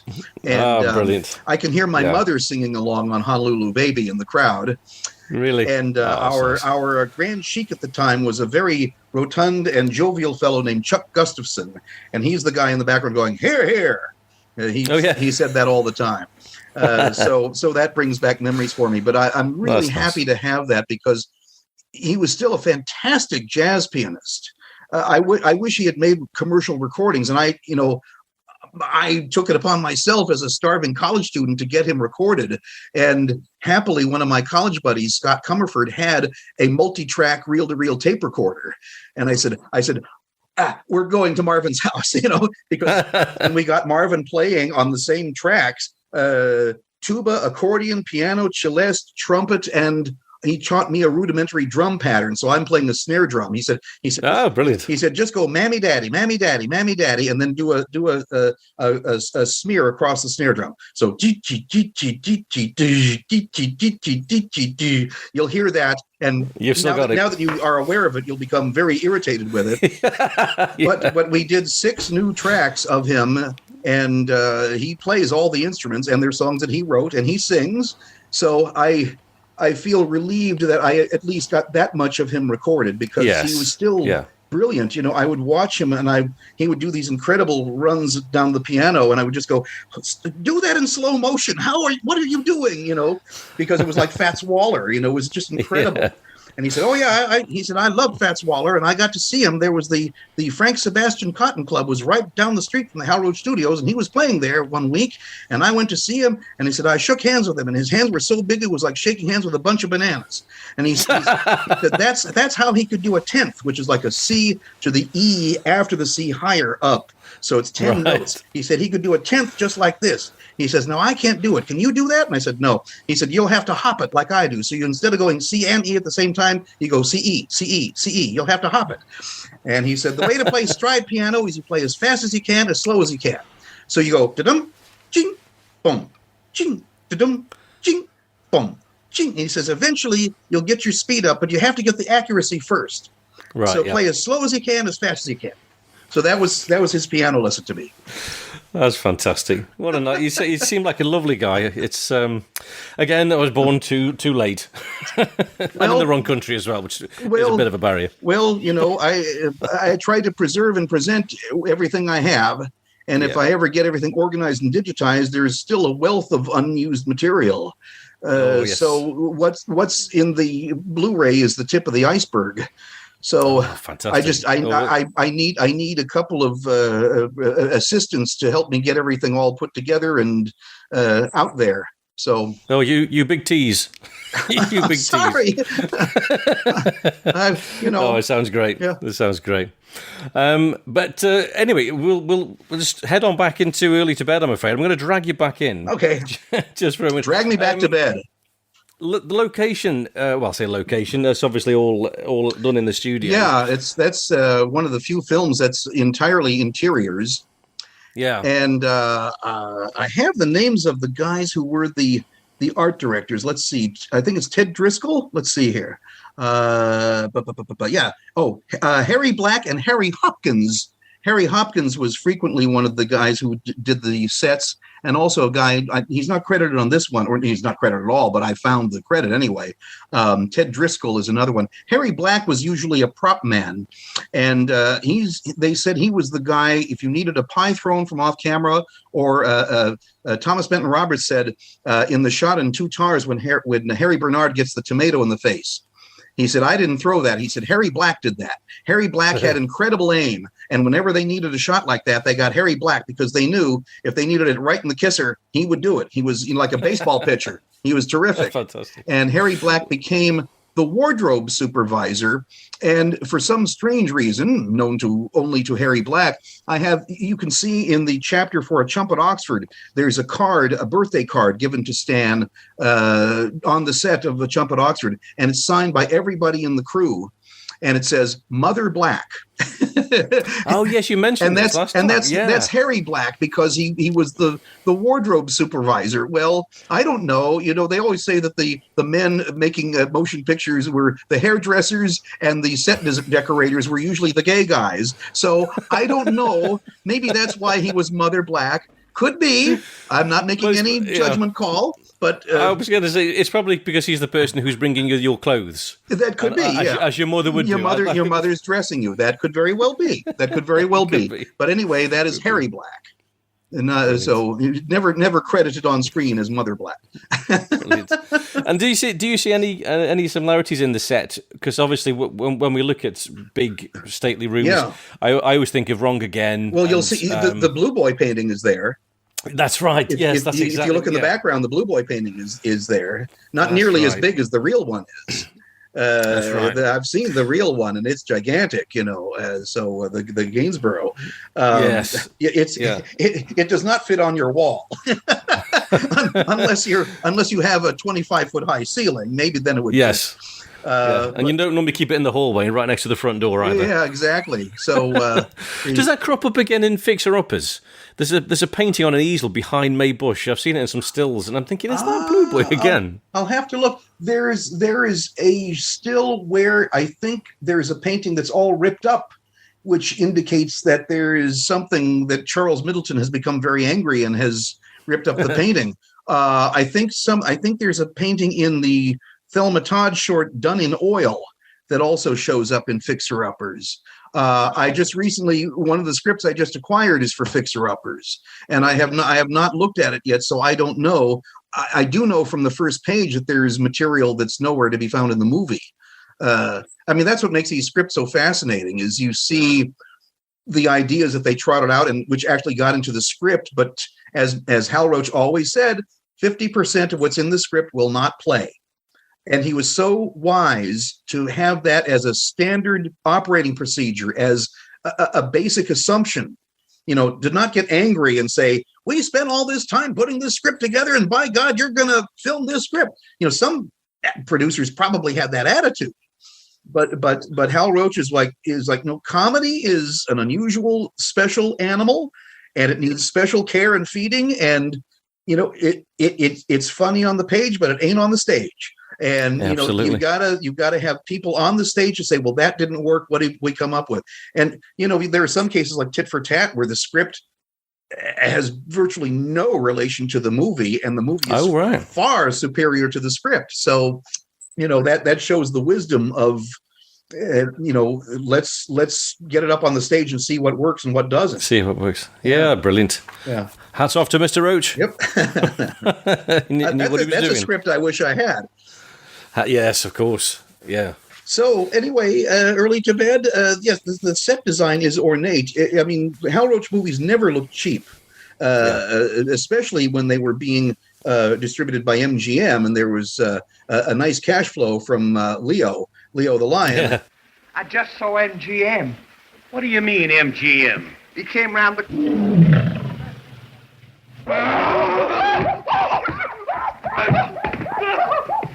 and the folks over at Lowe's Incorporated in New York.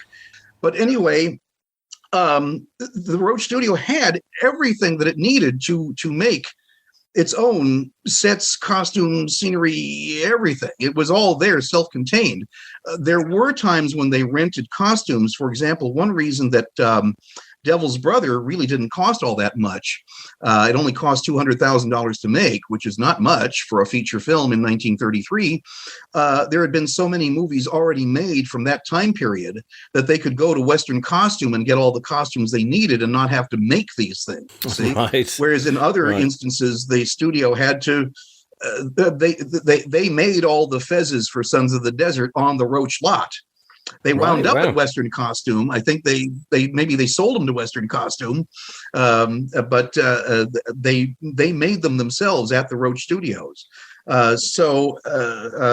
Anyway, that's I marvel at the quality in the Roach pictures, and with particular regard to the sets and the costumes.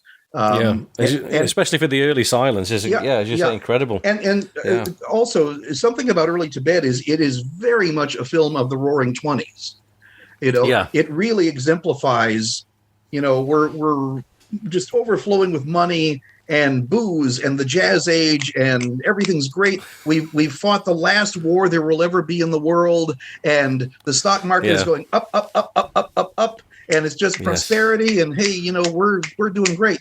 Just as One Good Turn, a few years hence, is very much a film of the Great Depression, And if you want to go a little further, I think Jitterbugs is a very 1940s movie, obviously, with, hey, Hepcats, we're here to spread a load of jam, when the zoot suits and everything else, So there are Laurel Hardy being affected by and Atoll K with uranium. Right? Oh yes, of course. As Ollie says in the Ship's Reporter interview, it's an atomic comedy. Well, here we are in the post-A-bomb age, yes, and so goodness only knows. Had Laurel and Hardy continued into the '60s, we probably would have had the Beatles impacting upon them somehow. Oh, there's a thought. a la Morecambe and Wise with the Beatles on their show. Yeah. So. Oh, if only. That would have been good. But I think Early to Bed and We Fall Down particularly are movies that only could have been made in 1928. They're just so much, not only the subject matter, but just the general mood of those films is very exemplary of the 1920s, the Roaring '20s. And I feel like that about Below Zero is very much of its time, isn't it, as well? That's a very much a kind of down and out. And I've always loved Below Zero, even though it's a very bleak movie. And most of the prints I've seen have no background music. I don't know why. In recent years, I've seen some that have some of the Shield tracks during the scene when Leo Willis is stalking them for their wallet. My print that I got from Blackhawk in the 70s and all the prints that I'd seen up to that point and for several years thereafter had no music. And I think it works better with no music. The only music being what they generate with the harmonium and the string bass, just as another story is when they began doing the colorized versions of the films in 1986, Hal Roach saw the colorized version of the music box where they had added the Ronnie Hazelhurst approximations of the Leroy Shield music. They go rather astray sometimes. And Roach was very angry, not so much at the colorization, but at the addition of music. Oh, right. And he said, Stan Laurel's whole idea was that there would be no music in this film. He said all he wanted you to hear was the piano complaining that it did not want to go up the damn steps, and it's trying to tell you that. He said that was the only music Stan wanted in the film, was the piano complaining and yelling. And he said, and when you add music, it takes that away. And now I did not hear Roach say that. It's a quote from Richard Bann in an article that's on the website that CCA has. But it's brilliant, and I love Hal Roach for that, because it speaks to such an understanding of what Stan wanted and being on the same wavelength with Stan. We talk too much about their disagreements, but most of the time they were absolutely simpatico. And for Roach all these years later to be angry that Stan's idea was that there was no music and he was right, and you shouldn't tamper with that. Yes, that was his vision. God bless you, Hal Roach. So, I was always very happy to read that he understood that was the point of the piano jangling and the point of there being no underscoring in that film. Yeah. I mean, and it works perfectly. Yeah, I absolutely agree. But anyway, yes, Below Zero, very much of its time, even though it's early in the Depression. They didn't know they had another 10 years ahead of them. That's bleak, isn't it? That's the bleak midwinter. But Early to Bed, very much a film of its time, and for people who maybe had alcohol-free childhoods, they probably find it much more amusing than I do.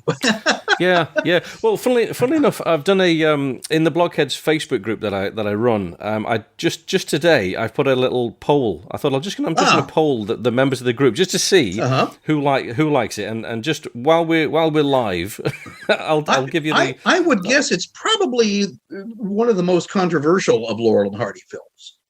I would imagine, or one of the most polarizing. Obviously, Charles Barr indicates that there are people who love this movie, and there are people like you and I who are kind of rather. Well, here we go. The results so far by the Blockheads jury. Right. Okay, so there are three options: I like Early to Bed, I don't like Early to Bed, and I have tis and tisn't as well. And we have I don't like Early to Bed, 2 votes. One of them was mine. Oh. So, yes. Tis and Tisn't is 6 votes, and I like Early to Bed, 19 votes. Really? Okay. And that's just from the. So all right. Well, I am in the minority, but as I say, I probably judge it more harshly because of not what's in the film, but my own. Yeah. There is a film critic somewhere who was writing about Laurel and Hardy, and that he didn't really get it, and he said, but I think that's my own failing and not that of the films. And he says, I once saw Charles Chaplin at a screening of one of their films, and he was doubled over with laughter. Oh, really? And nice. So, because if Chaplin had that reaction, then it must be me and not Laurel and Hardy. And I wish I could remember now where I read that quote. Someone somewhere seeing this will know exactly where it is. That is a great quote. I think it's in Mr. Laurel and Mr. Hardy, but it's a film critic who didn't quite understand what the big deal was about Laurel and Hardy, and he was intuitively, he had enough understanding about himself to realize that it was probably not Laurel and Hardy who weren't funny. It was just he didn't quite get it. Yeah. I'm that way about Jacques Tati. I don't get Jacques Tati.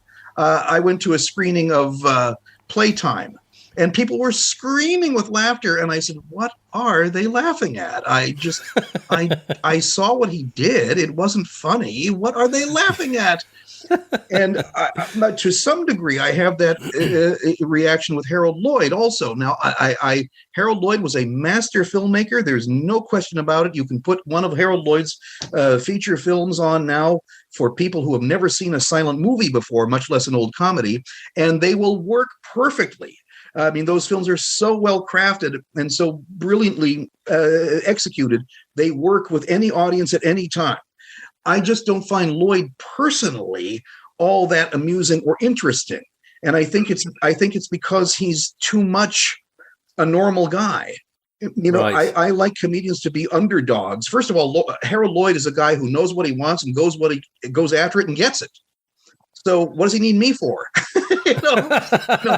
Laurel and Hardy are always striving and never achieving.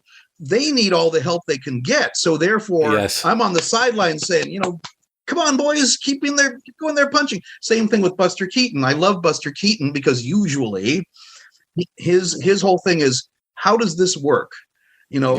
I'm here in this strange world called reality. How do I do this? What I need to go from here to there. How do I do it? And sometimes he has superhuman ability by, jumping across a building, and other times he can't even boil an egg, but Keaton I find fascinating, and Laurel and Hardy I find endlessly fascinating, not because of not just individual characters, but the relationship between the characters. Yes. But Lloyd I just kind of find bland and certainly a good physical comic, but I just don't find enough there to keep me interested. I like The Freshman very much. I've seen For Heaven's Sake many times, and Speedy, and several of them, and they're perfectly good comedies. I just don't fall in love with Harold Lloyd. Gotcha. Now, I love Harold Lloyd. I've got to say, I do find him funny. Yeah. It's just his mannerisms, and I don't know. There's just something that I do. I've always loved Harold Lloyd. But the thing about Lloyd and also Charlie Chase, people can do a W.C. Fields impression. They can do a Stan Laurel or an Oliver Hardy impression. There are all sorts of things that you can do. You immediately know who they are. How would you do a Harold Lloyd impression? What do you do? That's true. Smile? That's true. I mean, what is there? What is the colorful, unique, physical attribute, or what is it that he does that immediately makes you go, that you're doing Harold Lloyd? The only thing I can it's kind of it's hard to kind of explain, really. It's kind of the thing that stands out to me that I really like is just that kind of he sort of. It's not even a double take. It's just the way that he sort of he looks at something and then kind of like arches his neck a little bit and looks at it. Yeah. There's just something in that. He's a fine actor. He's a perfectly good comedian, but I wish he were a little more colorful. Yes, I know what you mean. Yeah. I mean, I like the Curly Howards of the world. Curly of the Three Stooges to me is a brilliant comic because I don't know anybody before or after who was like him. Where did he come from? He everything about him is unique. And maybe you don't like the Three Stooges, and I don't care for all the slapping and eye poking, but there is at their core some very inventive comedy, and Curly particularly is just, where did all of this come from? And nobody was more astonished about that than Larry and Moe, because Curly personally was very shy and retiring. So the fact that when he got on stage, he suddenly became this dynamo and this entirely original comic, just, they had to pick their jaws up off the floor. This is your younger brother. When did he start being funny? I don't know.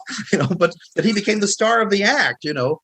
So I like comedians that are colorful enough and otherworldly enough so that they're a little bit out of kilter with the world. And Laurel and Hardy are that way, and Fields and Keaton and the Three Stooges are not quite of this world.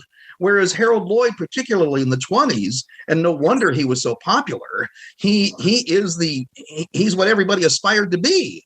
Yes, You know, yeah, of course. If you were a young man in 1925, would you want to be Harold Lloyd? Absolutely. Not just the film character, but really Harold Lloyd making bazillions of dollars. Owning the film company and having 75% of the profits or whatever he made, Yes, and having Green Acres at that young age, this huge mansion. I mean, he was a success story on screen and off. So that's very true. No wonder he. So where do you stand on stand on Chaplin, Randy? What's your thoughts on Chaplin? I love in particular the Mutuals. I really wish that set of what were supposed to be the ultimate restorations had been, but I'm very disappointed in those. Right. They're too slow. That certainly cannot be the best source material because a lot of it looks like bad photocopies, and the orchestration in many cases is much too bombastic. We're looking at two real comedies. We're not looking at Ben-Hur. But when I see them in the prints that were made by Van Buren in the early 30s with the hot jazz soundtracks, which to me they're not intrinsic, but they are for me, these early 30s tracks. And I knew one of the guys who was on those tracks. I knew a man named Arnold Brilhart, who was an alto saxophonist in New York studios in the 20s and 30s, made thousands of dance band records. And one day I knew him when he was, from the time he was 89 until he died at 93. And he was absolutely as mentally sharp. I could talk to him just like I'm talking to you. And he remembered absolutely everything. So I always brought a tape recorder when I talked to him. And he says, I remember doing some tracks for some old Chaplin comedies. And I said, I know exactly what those are. Those are the Van Buren tracks from 1933 and 34. And he goes, Teagarden's on those too. Jack Teagarden, the jazz trombonist. And if you know what he sounds like and you listen to those, you go, that is Jack Teagarden. Oh, right. Okay. So anyway, I love the Mutuals. And I love The Kid and City Lights and Modern Times. I've seen A Great Dictator, but really don't know it all that well. Have not yet seen Monsieur Verdoux. I've got it, but I haven't seen it. Limelight, there is a great 90-minute movie hiding in Limelight. You need to cut about 35 minutes out of it.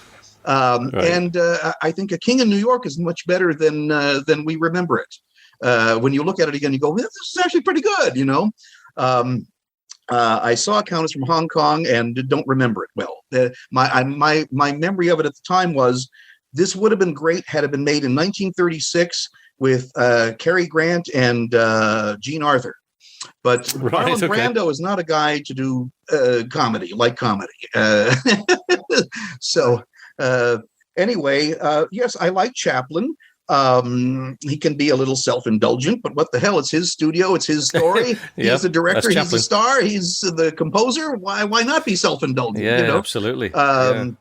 Yeah, I'm just listening to his autobiography actually on audiobook. Oh. It's just come out on Audible only about 2 or 3 weeks ago. Who's reading it?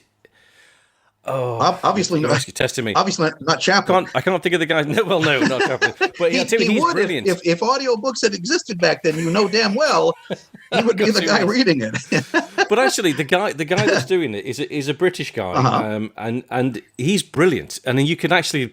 I mean, I've not heard Chaplin's voice very often, as a lot of people haven't. But you could think it's him, it's Chaplin talking to you. It's very, very good. The irony of Chaplin is, of course, he refused to make a talking picture until 1940. But once he found his voice, he never shut up. In Limelight, you go, Charlie, this is the third time you've been telling Claire Bloom to get out of that bed. We heard it already. Once he found his voice, boy, did he find his voice. So, but yeah, I think that the Chaplin Mutuals became the template for all the short comedies thereafter. I think that that's the first group of comedies that we watch for sheer entertainment value as opposed to historical value. I think even most of the Chaplin keystones, we say, well, this is what they were making in 1914, and occasionally there's something that still strikes as funny, but we're really still looking at it to see how the technology was developing at that point. But by the time of the Chaplin Mutuals, the understanding of composition and cutting have evolved to a point where it works perfectly well for a modern day audience. You don't have to preface it by saying, well, this is an example of what they were making in 1914. You'll notice there are occasional close-ups and . It's not historic value; it's entertainment value. Entertainment, yes, I know what you mean. Yeah. And just whilst we're on this detour, Marx Brothers. Do you like the Marx Brothers? I love the Paramounts and A Night at the Opera. I think A Day at the Races is a mess. Yeah, I know that's supposed to be another one of their great ones, but it could have been if they had retained the Dr. Hackenbush number, for which the audio does exist. If they'd retained that and cut that stupid water ballet, and much as I love Ivy Anderson with the Duke Ellington Orchestra, she was a wonderful singer, but they need to get rid of Who Dat Man, because it adds nothing to the film except length. Also, the problem with Day at the Races is it about the sanitarium or the racetrack? Choose one. Just like at the circus, the Marx Brothers don't belong in a circus. Well, they do belong in a circus, which is why they shouldn't be there. That's the problem. That's why the opera works for them, but their circus doesn't. Yes. So, and Go West. I understand there's a wonderful script that Burt Kalmar and Harry Ruby wrote for it, which did not wind up being the one that they made. And I would love to read that Kalmar and Ruby script. Somebody needs to do a book on Kalmar and Ruby, by the way, because they did the good Marx Brothers pictures and Eddie Cantor's Kid from Space. They did Wheeler and Woolsey and Eddie Cantor and a lot of other people, and they have that same early Marx Brothers style of humor. So, what we think of as being the Marx Brothers is in some regard Kalmar and Ruby humor. And they were also great songwriters as well. So I think they're deserving of some study. But anyway, yes, I like the Marx Brothers. I wish they'd made more movies and more good movies. I like The Big Store, oddly enough, and I like A Night in Casablanca. Love Happy, I have never yet seen in a good print. I have a Blu-ray of it, so I will look at that one of these days. But when I saw it as a kid, it was always a terrible, murky 16, which, of course, unfortunately, colored my opinion of the film because it looked cheap through no fault of the film, just a bad dupe. But the Paramounts are wonderful, and they're so great. You can only watch them maybe once every 3 years because you have to savor them. There's not a lot of them. There's only one Horse Feathers and one Monkey Business and one Duck Soup. So you don't want to become too aware of them. You don't want to over abuse them. You want them to remain fresh in some way. So yes, I do like the Marx Brothers. The thing about them is these are bizarre characters individually, and how do these four guys come together? How do Groucho and Harpo wind up in the same ship as stowaways? Where if Curly Howard is weird, the Marx Brothers are ultra weird. A man with a painted mustache and another man who doesn't speak and he keeps handing his leg to people. This just bizarre humor. And of course, I'm not surprised they wound up at Paramount, because Paramount was the one studio in that time that was. They were almost always on the brink of going away, of the financial disaster. And so I think their attitude was, we got nothing to lose. Let's make the most unusual pictures we can. Nobody else would have made $1 Million Legs. If you've ever seen that film, it's just a bizarre movie. Or International House. These are strange. They're very entertaining. But MGM would have run away in horror. MGM wanted everything to be nice and middle class, and they never wanted the sound to have too much bass or too much treble because they thought that was annoying to the patrons. So poor Douglas Shearer at the MGM sound department was going nuts because Mayer kept saying, "No, I only want mid-range, no bass, no treble." So MGM sound is always crummy compared to Warner Brothers or Paramount, who have full frequency. So Paramount was the strange studio that gave us, but they gave us Mae West, they gave us W.C. Fields, they gave us Charlie Ruggles and Mary Boland. These people that were not usual movie stars. They weren't Gable or Garbo. They were weird, But because they were weird, they became popular because there was nobody else like W.C. Fields or nobody else like Mae West. So Paramount, took a gamble on people like the Marx Brothers, and we thank goodness they did, because otherwise, I think Paramount was the only studio where the Marx Brothers could have done what they did in those pictures. I think anybody else would have said, "Boys, they're not going to go for this in Kansas." And Paramount was, who cares? We'll get them in New York. They love them in New York. We'll get them in New York. So yeah. So the short answer is yes. I like the Marx Brothers very much. I love it. And I'm discovering Wheeler and Woolsey. Okay. We watched Kentucky Colonels the other night, and I like them very much. I tend to like Woolsey more than Wheeler. Woolsey's the one with the glasses, right. And he's sort of a lower key Groucho. He has a cigar, he has glasses, and he's usually the one with the puns. But he is his own style of comic. I don't think he's a Groucho imitator. So I like what I've seen thus far. I've never seen a single Wheeler and Woolsey, I've got to say. So maybe I should. They're worth checking out, I think. Particularly the earlier ones, Hold'em Jail and Peacherino and Diplomaniacs, particularly, is a good one. I think that's another Kalmar and Ruby picture. So yeah, they're real well worth seeing. And I like Max Sennett comedies of the late 20s also. Okay. I know that Dave Glass and Dave Wyatt are embarking on a big Billy Bevan Blu-ray project. And I'm really looking forward to that, because the difference between Sennett and Roach is that Roach's comedies were built on personality, and they were slow-paced, and gags were secondary, whereas Sennett, the comics could almost be interchangeable. It wasn't built on their personalities, and it was gags.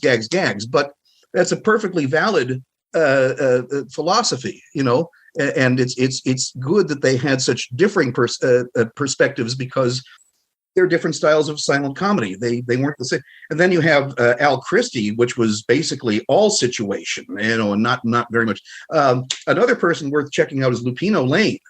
What I've seen of him, he's terrific.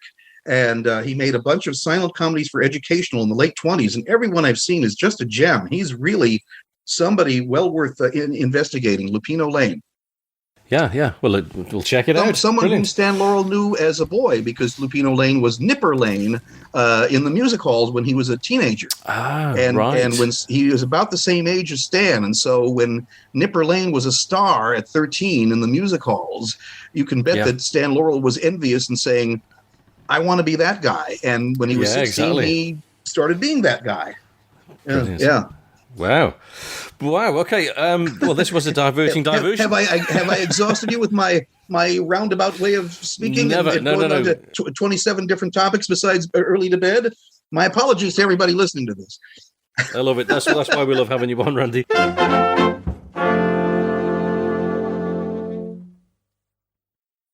Let me ask you this question though. I'm intrigued at the moment with this, because I've been rewriting my essays on these films, so Should Married Men Go Home? Obviously, I've just covered, and I was talking with Glenn Mitchell about the very straight, and I'd love to hear what you know about this. The decision to get rid of Edna Marion, Viola Richard, Dorothy Coburn. Very, very strange decision. In all of the press that I've seen, those three were part of the plan going forward for the next season of comedies. It specifically stated that, and then they just suddenly gotten rid of in one fell swoop. Do you know anything about that? Why they were just discarded in that way? Edna Marion is the one who had quite a career apart from Roach. There are, I think, if you look for her on Google and go to images, you'll find posters of other comedies where she is the star. And sometimes it's Edna Marianne with an A and sometimes with an O. I think she actually signed autographs both ways. Right. Okay. Dorothy Coburn kept working in the business primarily as a stunt woman. And she was also she was from Montana, and she was quite a good horse rider, and she did double work in a lot of westerns, so she was not without work. She's one of those people who I only knew had still been alive when I read her obituary. I was so sad when I read it. It's like, oh no, she was here. You know, I wish I could have talked to her. No, I don't really know of any reason why all three of them would have been, dismissed after 1 year, because they're all very capable and, certainly they have personality beyond good looks. Dorothy Coburn particularly. I love her in Second 100 Years and Battle of the Century. And Finishing Touch as well. Yeah, fantastic. Yes. I mean, she has personality. She should have carried over into the talkies as one of the stock company people. Really, she had that talent. I don't know. There may be an article somewhere that will indicate. I've been trying to find it.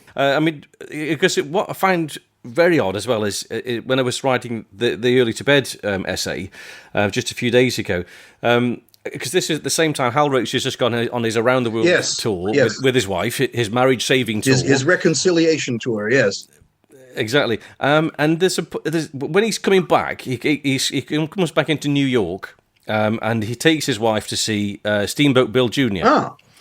Whilst in New York. Okay, so that was on the 12th of May. I think they arrived back in California on the 24th. So it's all very current. And he is very taken by Marion Byron. Is it Marion Byron? Yes, Marion Byron. Yeah. And there's an article in Exhibitors Herald, a moving picture world, which said last fall Hal Roach set off on his voyage of discovery.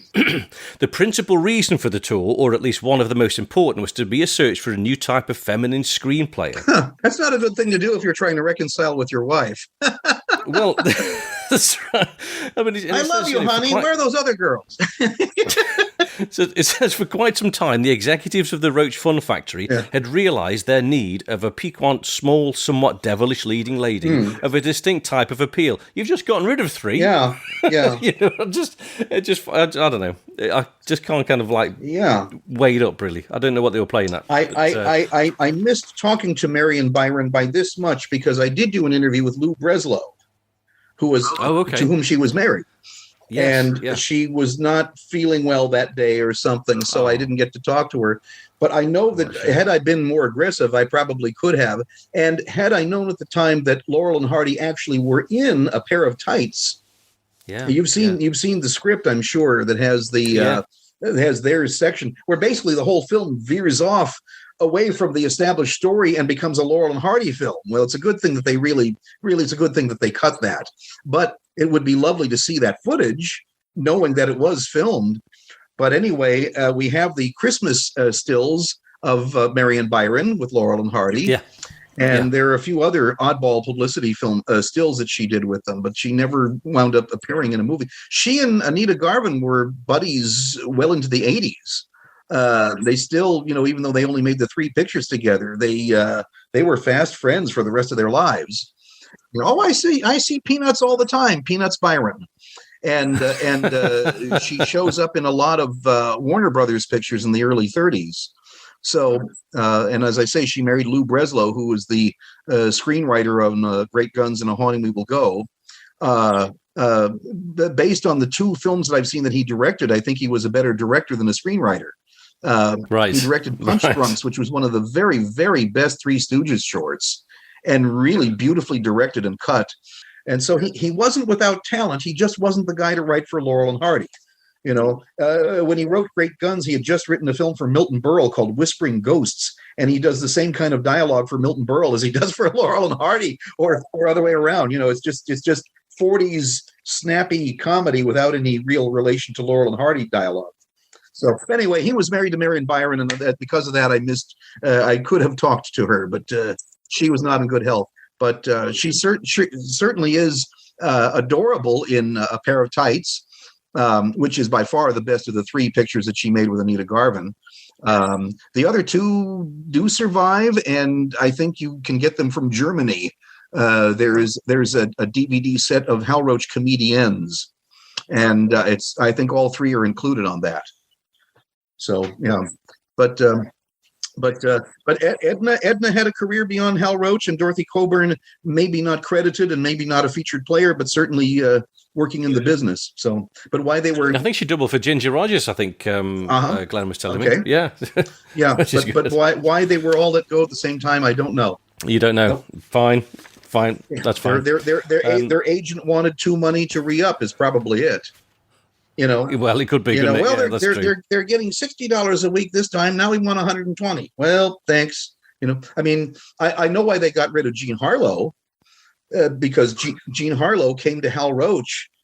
Basically, she had a better deal. So the ruse was, I'm married to Mr. McGrew, and Mr. McGrew doesn't want me to be in pictures. He wants me to be his wife all the time, and this is ruining my marriage. So I'm getting out of the picture business. Can I get a release from my contract? And Mr. Roach said, "Oh, of course. I don't want your marriage to break up because you're making these comedies. There you go." And of course, Gene and Mama already had another deal cooking, I think, with Howard Hughes to make Hell's Angels. So that's why she wanted out of her Roach contract. Sneaky. But that was the story she told Hal Roach. Yeah, I've actually seen the contract. It was at USC, and it was Harleen McGrew III. It was the way that it was signed. I guess Harleen was her actual first name. Because I remember that seeing Harleen McGrew, and I said that's got to be Jean Harlow, Yeah. So yeah. So there's another. At one point, I think about 1982, I was at a high school in Huntington Beach, which is about 15 miles south of me. Hal Roach had become friendly with a lady who was an English teacher and a film studies teacher at Edison High School in Huntington Beach. And on the last day of school, and he did this for 3 or 4 years, Hal Roach would go all the way from Bel Air, about 50 miles south, to Huntington Beach to speak to the film students at Edison High School, which was good enough to actually have a film studies program in a normal, high school. And so Hal Roach would speak to them and then do a Q&A. And when I found out about this, I talked to the teachers. Could I please sit in and record these? And sure. So I have recordings of some of them.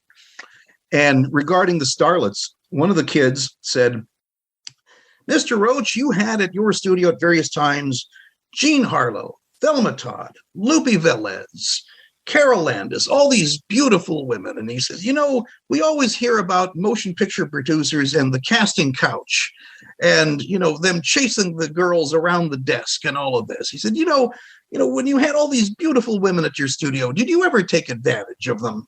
And Mr. Roach said, "Oh, I don't think I did that more than 2,000 or 3,000 times." Now, I truly don't think that Hal Roach engaged in that. But, Hal Roach was anything for a laugh. And that's why you have to sort of tread lightly on any quotes from him, because a lot of times he's more interested in entertaining you with a story than telling you, absolute chapter and verse, But I do remember laughing at that he said, "Oh, I don't think I did that more than 2,000 or 3,000 times." But the timing, if you think of the timing of it, Randy, he's almost having a divorce. Yeah. And he disappears around the world, and then the 3 starlets get gotten rid of. Yeah. Inexplicably in one fell swoop. You may have hit on something there. Well, Randy. I don't know. I tend to think it's probably, you have to remember the Roach lot, even with the elaborate sets that we love so much. Those sets were reused. The reason they're elaborate is because you only had to make them once, and then you could reuse them over and over and over again. There are times when you can recognize a set in a Laurel and Hardy picture from another one. If you look at Oliver the Eighth, you can recognize parts that were used in Murder Case. So there, and there are. I think I see. The stove in Helpmates, I think, is the same one they use in Birthday Blues with the Little Rascals that expands when they make the big birthday cake. So props show up. There's a mantle clock that you see over and over and over again until it finally gets destroyed in Dirty Work.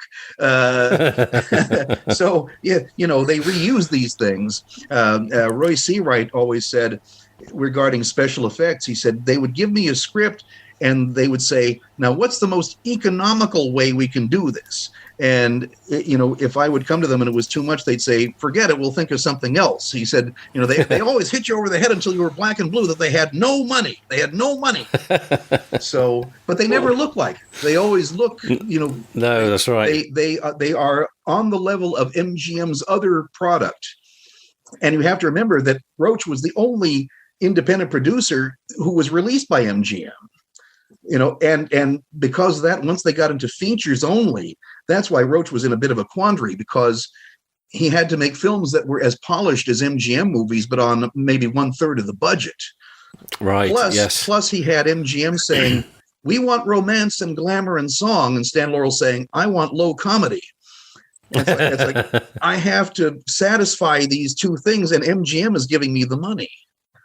What do you do? So you have to sympathize with Roach. He was in a difficult position. So you can see where the tensions may have arisen, certainly between them. Exactly. Yeah, it's been pulled both ways, because Roach needed Stan and Stan needed Roach as much as each other, really, didn't they? And the whole livelihood of the studio depended on Stan Laurel.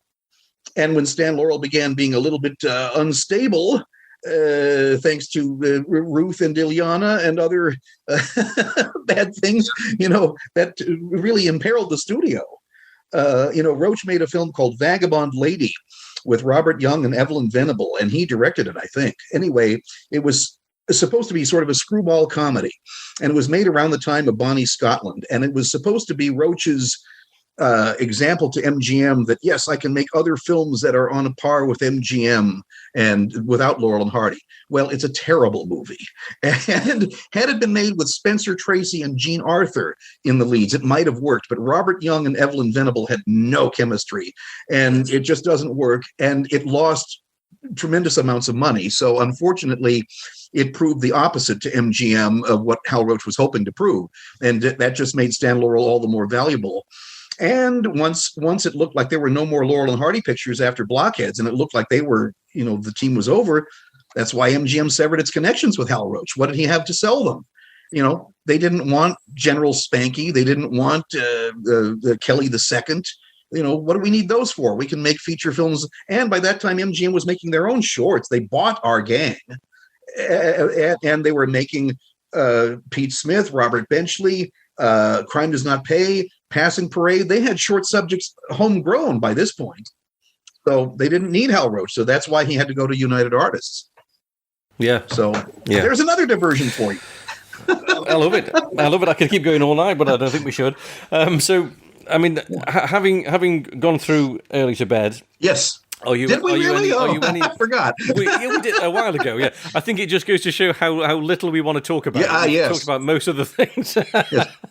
But let's talk about Helpmates at some point. There's my favorite Laurel and Hardy picture. Yeah, we will do that. Yeah. Actually, one thing we were going to talk about, I was going to ask you about, because I know you wanted to talk about Your Darn Tootin', and obviously we've passed that film already. Yeah. But we were talking about the point whereby Your Darn Tootin' is a great example of what is Laurel and Hardy, yes. and Early to Bed is not. Yes. Really. Yes. It's that those are, if you balance the both up together. Yes. That film, Helpmates and Blockheads, are three core films about truly about the relationship. I understand where Charles Barr, where he's coming from with his interpretation of Early to Bed, and that may well be a valid one. It's just that a lot of other things about that film get in the way for me. But for me, Your Darn Tootin' and Helpmates and Blockheads are films that say, no matter what, that friendship will survive. And in my pithy phrase always is that we don't just laugh at Laurel and Hardy, we love Laurel and Hardy, and we love them because they love each other so much, which is a dimension that you just don't see in other comedy teams.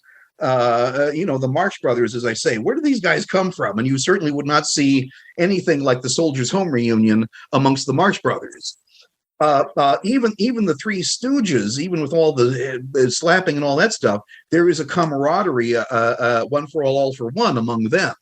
Hope and Crosby are always trying to outwit each other to get Dorothy Lamour. So that's they're rivals. They're not pals.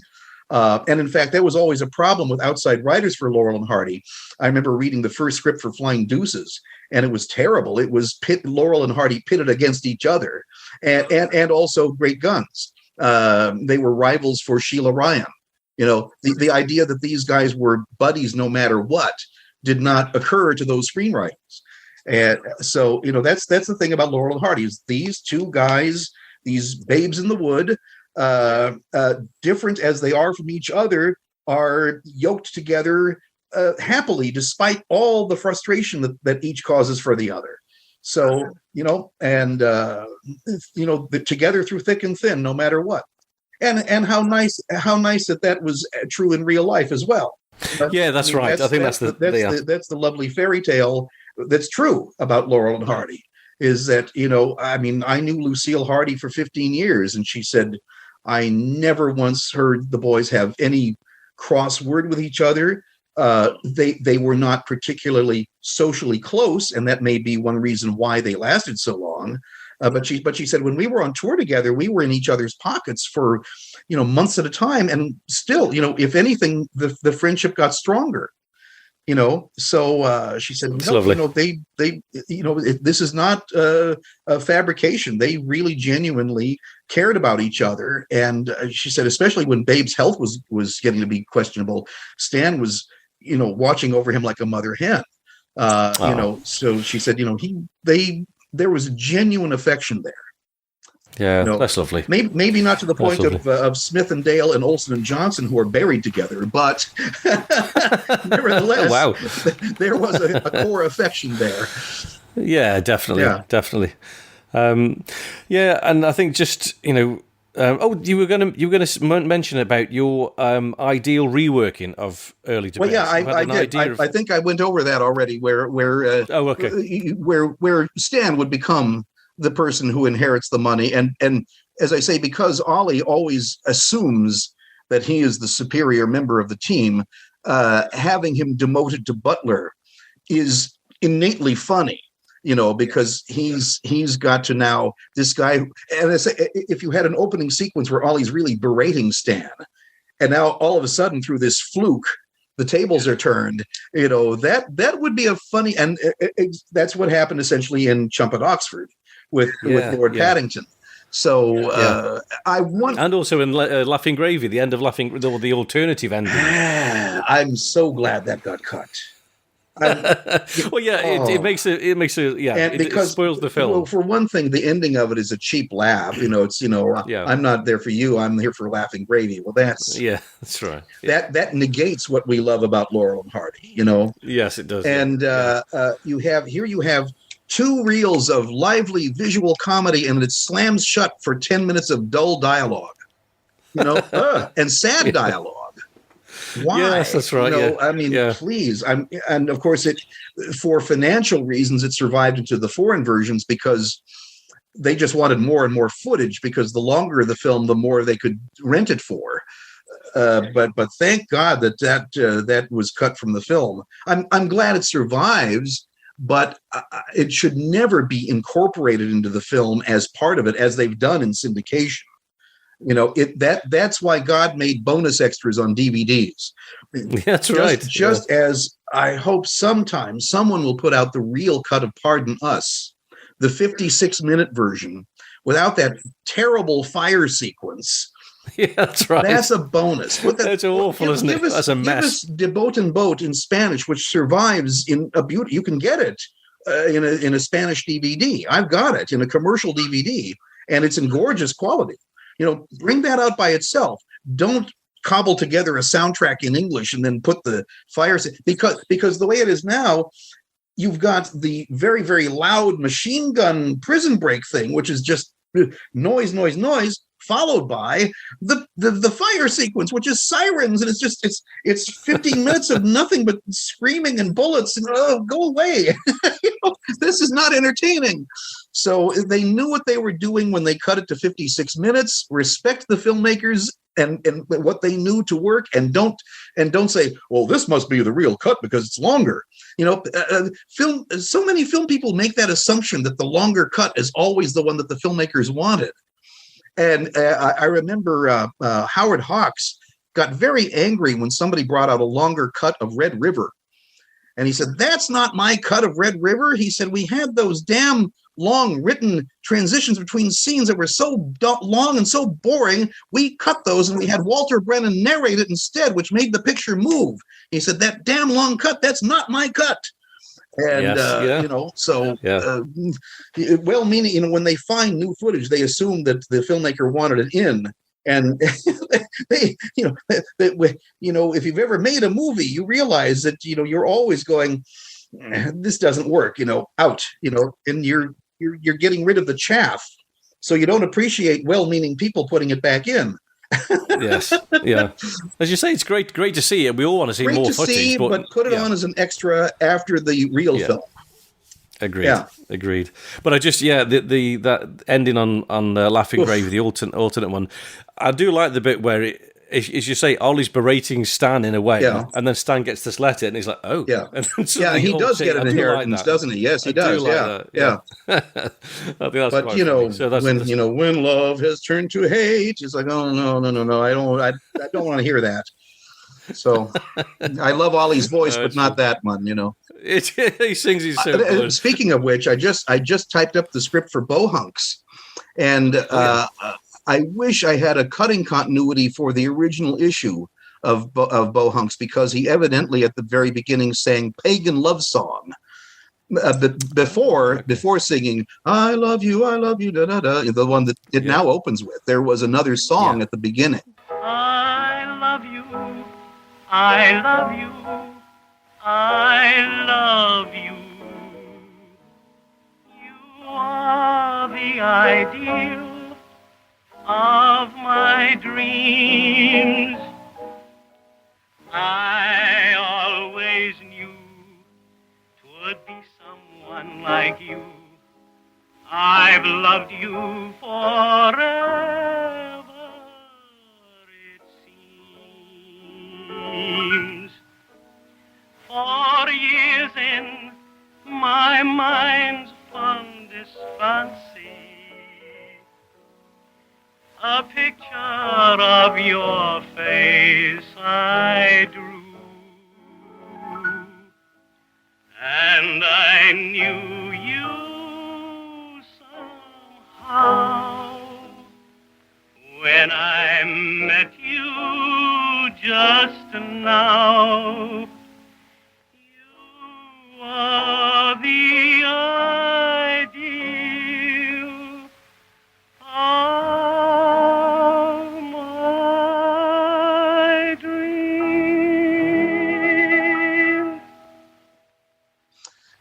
What a shame that doesn't seem to have survived. Yeah, we've been robbed of another little song. That's a shame. No, I think ultimately, for me, just going back to Early to Bed, I think ultimately the best version of Early to Bed is the Robert Youngson cut. Is that In Further Perils?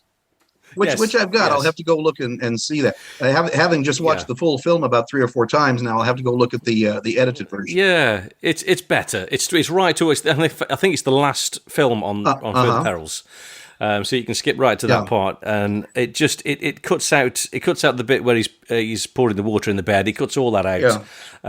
The only bit it does do is it gives you all of that crying on the floor after the wrestling match. If they could have cut that out, that would have been better. The wrestling, I think, is funny. That's okay. I don't mind the wrestling because Ollie's counting. And I think the bit when Stan falls in the cake and Ollie thinks that he's frothing at the mouth, I think that works.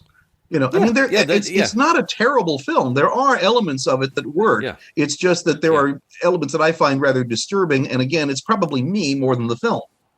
So, and of course, the final gag as well. The final gag was a rehash gag, wasn't it? It was reused. Yes. What is it? Should Men Walk Home? Which one was it? Hang on. Yes, it was. It? Yeah, Should Men Walk Home? That's right. There's so many Roach films of that period with titles like that. With questions like that, question titles. Amy Walker was on a question title kick. But and I'm not sure that I've seen that. I think I have at one point seen. Yeah, it's on YouTube. Yeah, it's on YouTube because I haven't watched the whole thing. I just skipped to that particular scene. Yeah. But it's exactly the same set. Yeah. The whole fountain and everything is absolutely the same set. But are the heads different? The gargoyle heads? They are. Because they look like Ollie in Early to Bed. They do. And the thing is, I think in Should Men Walk Home, isn't he a burglar? Yeah, that's right. Well, so it doesn't quite work out. Well, Really. why would they have gargoyle heads that look like him if he's a burglar and doesn't live there? See, it makes perfect sense for Ollie to have self-glorification, a statue of himself or gargoyle heads of himself adorning this fountain. Right. That's kind of a creative touch that a megalomaniac multimillionaire would do. Yeah, exactly. I think they look very similar to the burglar in the Mabel Normand film. I think, but yeah, it is a bit, and I think it's a bit too long. It goes on for quite a while, and I think it's better. It's certainly better in Early to Bed. And Babe Hardy's in Should Men Walk Home as well, of course. Okay. In fact, there is. I was saying it's on YouTube. There is. Let me grab. If you've got that. Yes. There's a really good copy of it on there. Good. As an extra. Okay. The Atoll K BFI release. Very good. Yeah. It's it was one of the extra Yes, features. I do. That's a brilliant Blu-ray. One of many reasons why I need to hook up my region-free player. Absolutely. Brilliant, Randy. I think we've probably exhausted what we are willing to say about it. We've exhausted the patience of everybody listening and hoping that I would focus at one point. I don't have ADHD. I honestly don't. I can focus on things. It's just that no. It's just that everything reminds me of something else, and I feel that you probably would be interested in hearing it. And so there we go. Oh, definitely, without a doubt. To be honest, the more diversions, the better, because there is always something brilliant in what you're going to say. Maybe you can take some of those little morsels and mine further ideas for episodes out of them. Definitely, it might spark some ideas for further episodes of the we'll do that, the podcast. And we will definitely do the Marvin Hatley one, because that would be lovely. Well, I think we'll definitely do that. That would be really nice. I will go through all of my Christmas cards and notes and everything else that I have from him and look at those and bring them for show and tell. That would be great. But in the meantime, nice. I have to go back to typing up scripts so that I have a new book for everybody by August. Come on, we're waiting. At least one, and I hope two. And then goodness only knows what will happen. But these scripts, I've also got a script for The Bohemian Girl, which is vastly different from the film and very funny. And I really want to get that one out. It's like having new Laurel and Hardy movies. Yeah. And in the case of Tickets for Two, it literally is having a new Laurel and Hardy movie. So that's true. That's true. I don't want these things to just be sitting here in my living room. I want them to be exhumed and out among the world, and I feel an obligation to that because I've been given the opportunity. So I better take advantage of it, And thank God I have David Koenig, who knows how to turn what I put together into a beautiful book. I mean, he did the design and everything on the big magic behind the movies. That's a beautiful book. If that had been left to my own design, I'd still be trying to do the design on page 46 all these years later. That's right. I can't do, but he can, and does a beautiful job. So thank God, I've known him since he was 14. So there are no coincidences. So I've got enough work here for 3 years getting new books out. So let's pray that we all survive everything, and there will be we'll all be healthy, and there will be new books in 2023, 4, 5.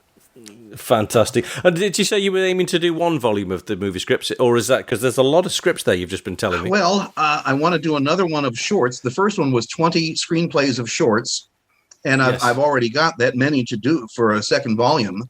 Then there are the features. Like I say, I've got scripts now for 6 or 7 of the feature pictures. Oh, these are such nice books. And lovely. Like I say, what makes them interesting is there's so many deviations from the finished product. It's really interesting to see where they had ideas to take the storylines that didn't ultimately wind up in the pictures. Yeah. So I was just doing Bohunks yesterday, and that has a very different ending from the finished film. So, fantastic. If you know the films, when you read the scripts, you go, that's it. And once again, 50% of what's in the script will not play. So yes, there we go. But fun to read, nevertheless. Yes, it's good to see what was in the writer's minds. Absolutely right. Brilliant, Randy. Thank you so much again for being with us and spending this time. It's been fantastic. Thank you for putting up with me. No way, not at all. And I have got you down for some other films that you were mentioning that you'd like to do as well. All right. So anytime. I'll check my notes, but I'll be back in touch. Don't worry, anything you want me to blather on about, and I'm very good at blathering. So, okay. Thank you so much. Be well to you and yours. God bless you. And until we meet again.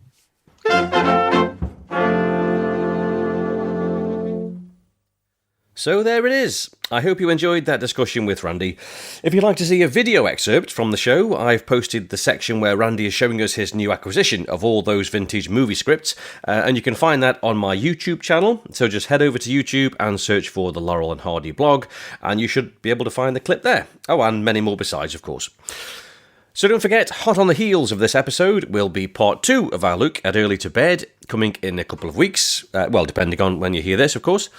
In episode 21, Richard Bann will tell us all the positive things about Early to Bed that Randy and I are obviously overlooking.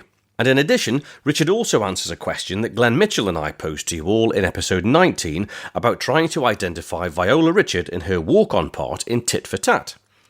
But if you can't wait until then, I have posted Richard's answer and an accompanying still in the Blogheads Facebook group. So you can join the group if you like, if you haven't already, and you can go and take a look at that.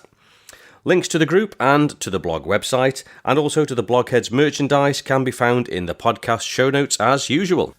So all that's left to say is thank you to our special guest Randy Skretvedt, thanks to the Bohunks Orchestra for the wonderful music, and last but by no means least, thank you so much for spending this time with me again. And until we meet in episode 21, it's goodbye from him. Goodbye. Goodbye from him. Goodbye. And it's a very goodbye from me. Goodbye.